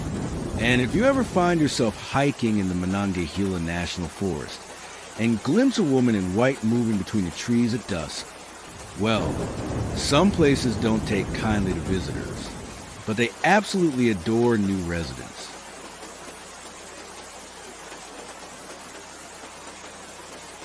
Is this thing working properly? Good. The rain's coming down rather heavily tonight, isn't it? That steady drumming against the windows. It always takes me back to that night. Sometimes I wonder if it's actually rain I'm hearing, or if it's something else entirely. Something following me, still trying to find its way in. It's been 14 months since my trip to West Virginia. 14 months of therapy, medication, and desperate attempts to convince myself that what happened near Seneca Creek was merely the product of exhaustion, isolation, and perhaps a touch of hypothermia. The doctors at King's College Hospital here in London have their theories. Stress-induced hallucinations, they say. Temporary psychosis triggered by sensory deprivation in the fog. Perfectly rational explanations that allow me to function in day-to-day life. Until it rains, until the fog rolls in. I've been an avid hiker my entire life. Growing up in the Lake District, I developed an early appreciation for wilderness, for the raw beauty of untamed landscapes. That appreciation evolved into a passion that took me to mountain ranges across Europe, Asia, the Americas. Anywhere I could find trails less traveled, vistas unspoiled by crowds of tourists. West Virginia's Monongahela National Forest was meant to be a pleasant diversion, not the primary destination of my American tour. I'd spent 2 weeks in the Rockies, followed by a brief stay in the Cascades, and had planned just 3 days in Appalachia before flying home from Washington, D.C. The Monongahela was supposed to be the gentle conclusion to my journey. Historic trails through ancient hardwood forests, mountain streams rich with native trout, night skies untainted by light pollution. Nothing particularly challenging for someone of my experience. I'd chosen the Seneca Creek backcountry area specifically for its remoteness and the promise of solitude.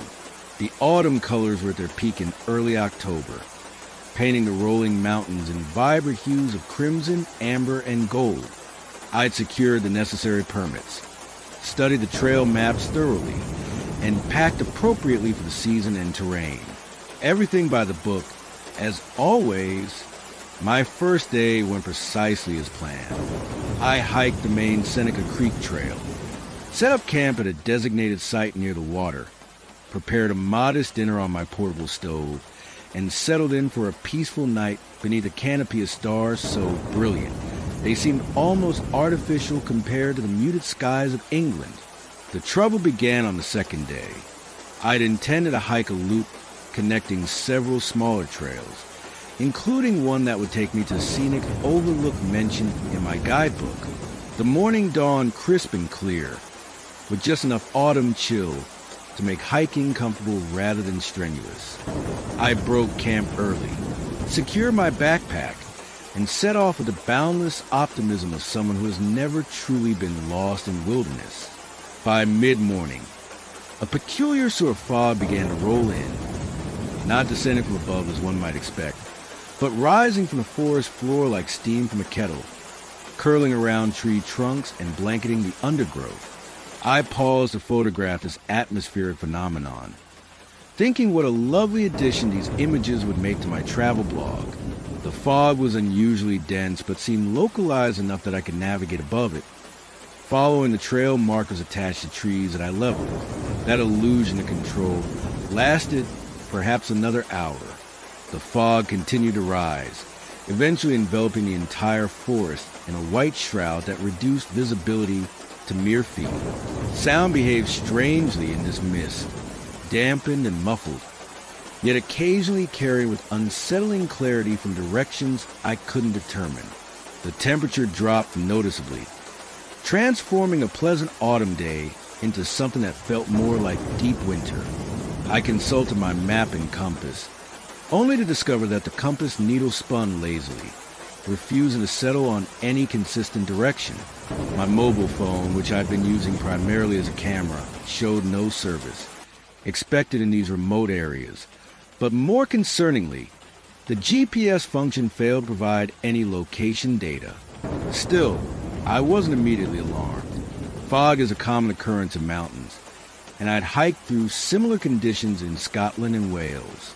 The trail remained visible enough beneath my feet, and I reasoned that maintaining a consistent direction would eventually lead me to a recognizable landmark or back to the main trail. That confidence began to waver as the hours passed with no change in conditions and no sign of the landmarks I should encounter. The forest itself seemed to shift around me, not in any obvious supernatural way, but in the subtle disorientation that comes from having no fixed reference points. Trees that I could have sworn I'd passed before appeared again from different directions.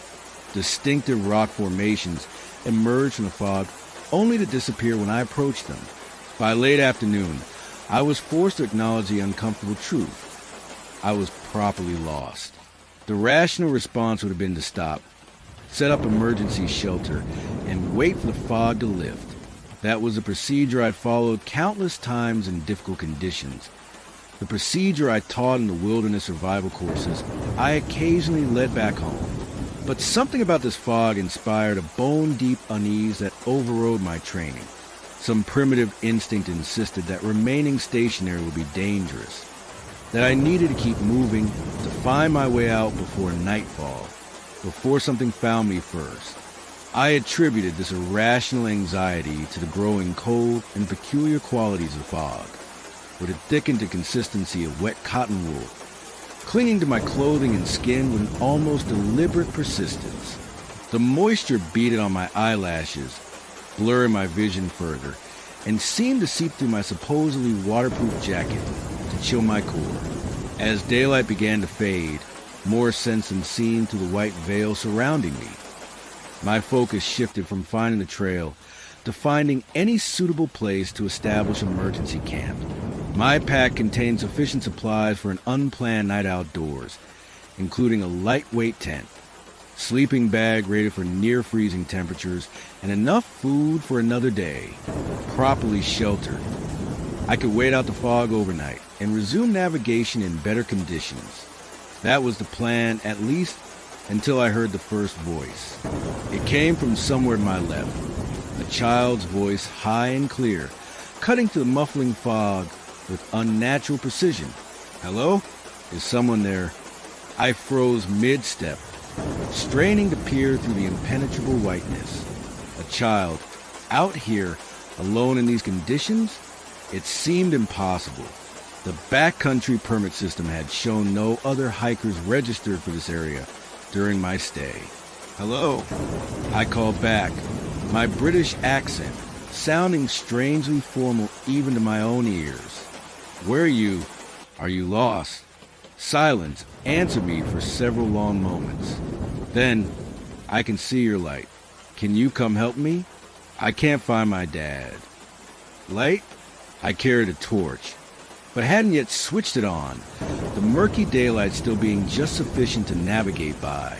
Before I could question this discrepancy, I heard movement in the underbrush, a rustling approach that seemed to come from everywhere and nowhere in the disorienting fog. Keep talking, I called, turning slowly, trying to pinpoint the source of sound. I'll come to you. I'm here, the voice replied, now from behind me. I'm cold. I spun around, heart suddenly pounding with an adrenaline spike I couldn't entirely justify. Children lost in wilderness was certainly cause for concern, but this felt different, more primal. A deep-seated alarm bell ringing in the back of my brain. What's your name? I asked, playing for time as I fumbled to extract my torch from my packed side pocket. How long have you been out here? Another pause. Then, Emma? I'm Emma. I've been waiting for someone to find me. Something in the phrasing sent another chill through me. Now I've been lost, or I've been trying to find my way back.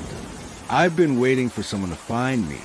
The beam of my torch cut a feeble swath of fog as I finally switched it on, illuminating nothing but suspended droplets of moisture that reflected the light back at me like thousands of tiny mirrors. I swept the beam in a wide arc, searching for any sign of movement. Emma, can you see my light now? Yes, came the immediate reply from my right this time. It's pretty, like a star in the fog. I turned toward the voice, torch beam leading the way. I'm gonna walk toward you, all right? Keep talking so I can find you. Okay, the voice agreed. Do you want to play a game while you come? I know lots of games. The incongruity of the question, given the circumstances, struck me as odd, but I reminded myself that children process fear differently than adults, often retreating into familiar comforts like play when confronted with stressful situations. Sure, I replied, cautiously picking my way toward where I thought the voice had originated. What game would you like to play? Hide and seek, Emma responded, her voice now coming from much further away, in a completely different direction. But you're already playing, aren't you? You're seeking. I stopped, disoriented by the sudden shift in the voice's location. Emma, please stay where you are. Don't move around. It's easy to get more lost in this fog. A giggle answered me, light and childish, yet somehow hollow, as if it contained no genuine mirth. But I'm not lost. I know exactly where I am. Do you? As if in response to her question, the fog swirled suddenly around me, forming eddies and currents that seemed to push and pull at my body. The temperature plummeted further, my breath now frosting visibly in the beam of my torch. Through the swirling whiteness, I caught glimpses of movement, darting shadows just at the periphery of vision, gone when I turned to look directly. Emma? I called again, unable to keep the growing unease from my voice.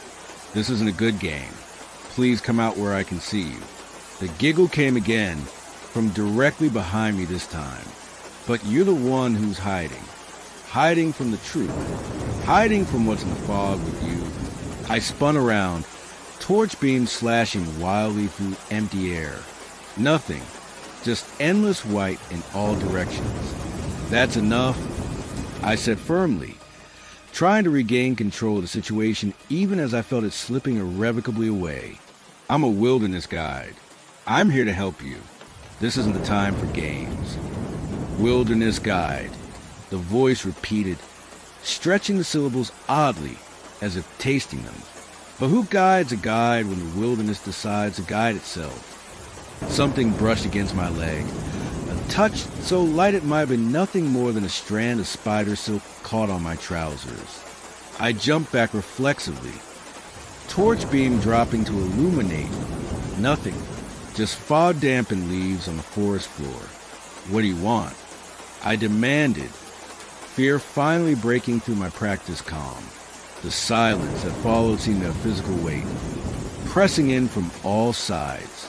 When Emma's voice finally returned, it had changed. Still childlike in pitch, but layered now with something else. Something that resonated at a much lower register beneath the higher tones. What we all want, it said, no longer from any identifiable direction, but seeming to emanate from the fog itself. To not be alone anymore. A gust of wind suddenly whipped through the forest, momentarily thinning the fog enough for me to glimpse my surroundings. What I saw froze the blood in my veins. I stood in a small clearing I had no memory of entering. Surrounding me in a perfect circle were 7 tree stumps, each about 2 feet high, weathered and old.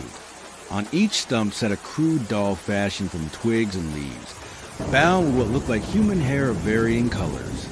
In the center of the circle where I stood, the ground had been cleared to reveal bare earth arranged in some kind of symbol, lines and curves I couldn't make sense of from my position. Before I could process this discovery, the wind died as abruptly as it had risen, and the fog closed in once more, thicker than before, obscuring everything beyond arm's reach. Do you see now? Emma's voice asked, the dual-tone quality more pronounced. Do you understand where you are? Fight or flight instinct took over.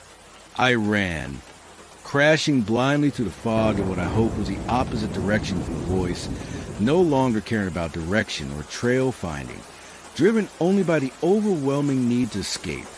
Whatever this was, the fog seemed to actively resist my passage, swirling around my legs, tugging at my clothing, slowing my movements as if I were running through shallow water rather than air. Branches whipped at my face from unseen trees. Roots threatened to trip me with every step. And always, that voice pursued me, no longer even pretending to come from a single source, but surrounding me entirely. You can't outrun the fog, it called. The childish tones now almost completely subsumed by that deeper, older voice beneath. No one ever has. I stumbled, nearly fell, caught myself against a tree trunk that felt unnaturally warm beneath my palm. When I pulled my hand away, it left a perfect print in what appeared to be ash coating the bark, ash that hadn't been visible until my touch disturbed it. 7 came before you this season. The voice continued conversationally, as if we were discussing the weather over tea. 7 entered the fog. None left as themselves. What do you mean? I gasped, unable to stop myself from engaging with whoever was speaking. The laugh that answered held no trace of Emma's childish giggle. It was ancient, a sound like dry leaves crumbling to dust, like bones settling in long-forgotten graves. The fog changes you, it explained, reveals your true form, strips away the human parts, the temporary parts, leaves only what was always meant to remain. Another violent gust of wind, another momentary thinning of fog. This time, I glimpsed something moving between distant trees, a figure that first appeared human, but as I watched in horror, seemed to shift and flow like liquid shadow, elongating impossibly before disappearing back into the mist. The rational part of my mind, the part desperately clinging to explanations like oxygen deprivation, hypothermia, hallucination, began to fracture. What I was experiencing defied all logical frameworks, all scientific understanding. Yet it was happening, as real as the ground beneath my feet, as the air in my lungs. Who are you? I demanded, voice cracking with strain. What are you? Not who, the voice corrected gently. What? And not what, but where? The fog is not in the forest. The forest is in the fog. As are you, as will you always be, once it claims you completely. I stumbled upon what felt like a trail beneath my feet. Packed earth rather than loose forest debris. Hope surged briefly. Trails meant human presence, possible escape. I followed it blindly, moving as quickly as the clinging fog would allow. It won't lead you out, the voice warned, almost sympathetic now. It only leads further in, to the heart, to where the others wait. Others, I echoed, even as I continued to follow the path, having no better alternative. Those who came before, those who entered the fog and were changed. A thoughtful pause. Most fought it as you're fighting now. Some understood sooner, accepted what was happening. Those transformations were gentler. My foot struck something soft yet unyielding on the path. I directed my torch downward, light reflecting off a sodden mass that slowly resolved itself into recognizable form. A backpack, not mine. This one was bright red, where mine was forest green, but unmistakably a modern hiking pack, partially buried in mud as if it had lain there for some time. Nearby lay other items, a water bottle, an unopened energy bar, the broken frame of eyeglasses, personal effects abandoned or discarded, telling a story I didn't want to read. 7 this season, the voice repeated directly behind me now. You make 8, a perfect number, completion of a cycle. I whirled around, torch beam cutting through the fog to illuminate a child, a girl perhaps 8 or 9, wearing a white dress that should have been impossible to keep clean in these muddy conditions. Her hair was dark, her skin pale to the point of translucence. Her eyes, I recoiled instinctively. Her eyes were not eyes at all, but swirling miniature vortices of fog, spinning in otherwise empty sockets. Emma?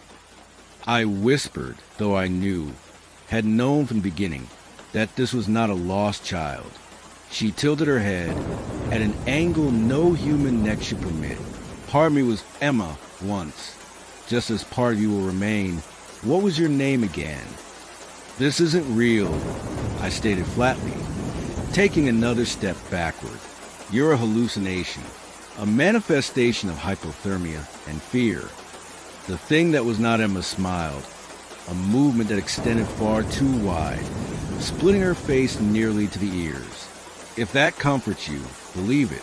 Others have chosen similar comforts before the end, before the change.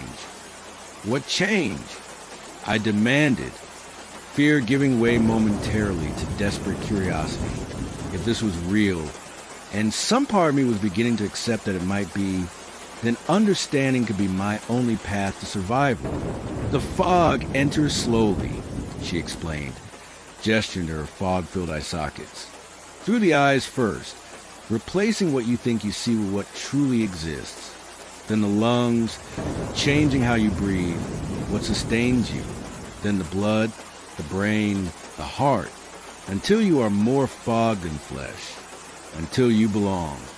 As she spoke, I became aware of a peculiar sensation in my own eyes, a cool, damp feeling, as if the surface were absorbing moisture from the air at an accelerated rate. I rubbed at them instinctively, and my fingers came away wet with something that wasn't quite tears, wasn't quite water, something that seemed to swirl and move with purpose even on my fingertips. It's beginning. Emma observed with that too wide smile. Your emergence. Panic surged through me with newfound intensity. I turned and ran, abandoning the path, crashing through underbrush with reckless disregard for direction or safety. My torch beam bounced wildly ahead of me, creating disorienting strobe effects in the swirling fog. The moisture in my eyes increased, blurring my vision, and I found myself gasping for breath in thick air, each inhalation feeling heavier, more substantial than it should. The voices now, a chorus of them with Emma's at the center, followed effortlessly. Running only makes it happen faster, they advised. The exertion, the deeper breaths, the pounding heart pushing it through your system. Acceptance is gentler. Surrender is painless. I ignored them, driven by blind animal terror, by the fundamental human drive to survive as oneself. My foot caught on exposed root, and I fell hard, torch flying from my grasp of land several feet away. its beam now pointing uselessly at the low-hanging fog above. I struggled to rise, muscles responding sluggishly, as if I were moving through some medium thicker than air. My vision swam, not just with the impact of the fall, but with the increasing intrusion of fog into my perception. Tendrils of white seeming to reach across my field of view from within my own eyes. Please, I gasped, though I wasn't sure who or what I was begging, or for what mercy. Please, I don't want this. One has nothing to do with it, the voices replied, surrounding me now, Emma and others, adults and children, speaking in perfect unison. The fog is older than want, older than human desire. It simply is, and what is must continue be. I crawled toward my torch, movements becoming more labored with each passing second. My thoughts began to fragment, memories slipping away like smoke between grasping fingers. Who was I? Why was I fighting so desperately? The cool embrace of the fog felt almost comforting now, the terror receding beneath a growing sense of inevitability. My hand closed around the torch just as the first drop of rain struck my face. The sensation was shockingly warm compared to the chill fog, almost burning in its intensity. Another drop fell, then another, until a gentle rain was falling through the fog, creating strange eddies and currents in the white expanse. The voices faltered the first time, their unison breaking into discordant individual tones. No! Emma's voice rose above the others, childish fear replacing ancient confidence. Not yet, not before completion. The rain intensified, fat, heavy droplets that seemed to punch through the fog rather than merge with it. Where rain met fog, the white mist hissed and recoiled like a living thing in pain. Around me, the previously impenetrable wall of white began to develop holes, tiny windows opening onto the forest beyond. The rain breaks the boundary, one of the adult voices explained hurriedly, no longer speaking to me but to the others. It thins the veil. We must complete the cycle before. A thunderclap interrupted, so close and violent it seemed to shake the very ground beneath me in its wake. The gentle rain transformed into a deluge, sheets of water driving down from above with unnatural force and precision, as if deliberately targeting the fog rather than falling randomly. The voices screamed, a sound like wind through broken glass, like static between radio stations, like nothing human lungs could produce. The fog retreated from the onslaught, pulling back from me invisible ripples, condensing into humanoid shapes that darted between trees at the edge of my torch's reach. My vision began to clear as whatever had been infiltrating my eyes was washed away by the rain. My breathing eased, each lungful of air feeling lighter, more normal. Strength returned to my limbs in a rush that left me momentarily dizzy. This isn't over, Emma's voice called from the retreating fog, the dual-tone quality more pronounced than ever. The rain will stop. The fog always returns, and will be waiting for you when it does. Another thunderclap, another intensification of the downpour. The last wisps of fog vanished into the undergrowth like pale serpents fleeing a predator, leaving me alone in a perfectly ordinary nighttime forest, illuminated by my torch and drenched by natural rain. I remained where I was for several minutes, afraid to trust my apparent salvation, waiting for the fog to return, for the voices to resume their chorus. But only the drumming of rain against leaves and earth reached my ears. No whispers, no childish giggles, no ancient pronouncements. Eventually, I gathered enough courage to retrieve my pack, which had fallen some yards away during my panic flight, and to assess my situation. My GPS now functioned normally, showing my position about 2 miles on the main trail, a significant deviation, but not the impossible distance I had feared. My compass, too, had returned to proper function, the needle pointing steadily north. I established emergency camp where I stood, too exhausted and shaken to attempt navigation in darkness, even with working equipment. The rain continued through the night, a constant, comforting reminder that whatever had nearly claimed me remained at bay, at least temporarily. Dawn brought clear skies and normal forest sounds. Birds called from the canopy. Small animals rustled in the underbrush. A gentle breeze stirred leaves still heavy with rainwater. I packed quickly and made my way back to the main trail without incident. Then to the trailhead where my rental car waited. I drove directly to the nearest hospital, concerned about the strange symptoms I had experienced. The eye irritation, the labored breathing. The attending physician found nothing physically wrong with me, attributing my experience to panic-induced hyperventilation and possible exposure to naturally occurring fog banks common in the area. I didn't argue. What could I possibly say that wouldn't sound like delusion? I changed my flight and returned to London 3 days earlier than planned, putting an ocean between myself and the Monongahela forest. I told family and friends that a minor injury had cut my trip short. A twisted ankle, nothing serious, but enough to make hiking inadvisable. For several months, I convinced myself it had been exactly what the doctor suggested. Panic, disorientation, environmental factors combining to create a terrifying but ultimately explicable experience. I resumed my normal life, my job at the university library, my weekend hikes in considerably more populous trails of southern England. Then came the first foggy morning in London. I was waiting at a bus stop, commuting to work as usual, when a particularly heavy bank of Thames Valley fog rolled through the street. Nothing unusual for London in November, just a familiar, slightly sooty mist that has defined the city for centuries, until I heard the giggle, just at the edge of perception, nearly drowned out by traffic noise, but unmistakable.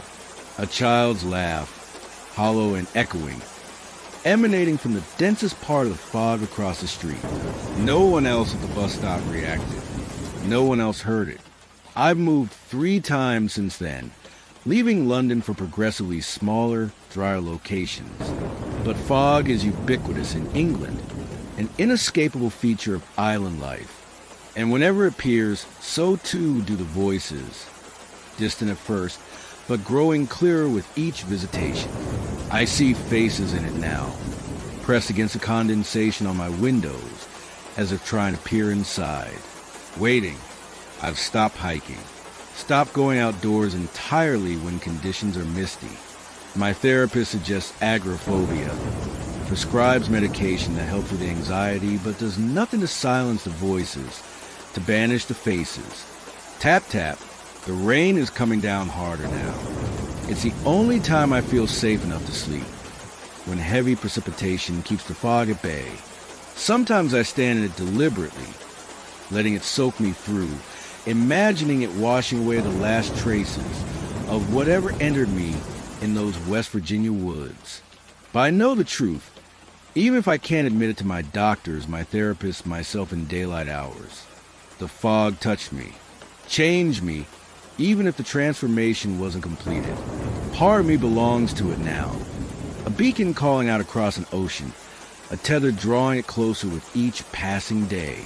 Sometimes in my bathroom mirror on foggy mornings, I catch a glimpse of what I'm becoming, just for a moment, just at the corner of my eye, swirling white where clear human tissue should be. Emma was right. The fog always returns.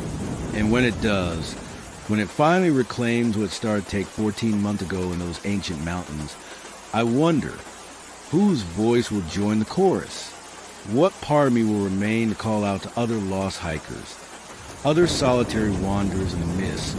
And I wonder, as the rain drums against my windows like tentative, questioning fingers seeking entry, I wonder if you've ever walked alone in fog, feeling that peculiar sensation of being both observer and observed.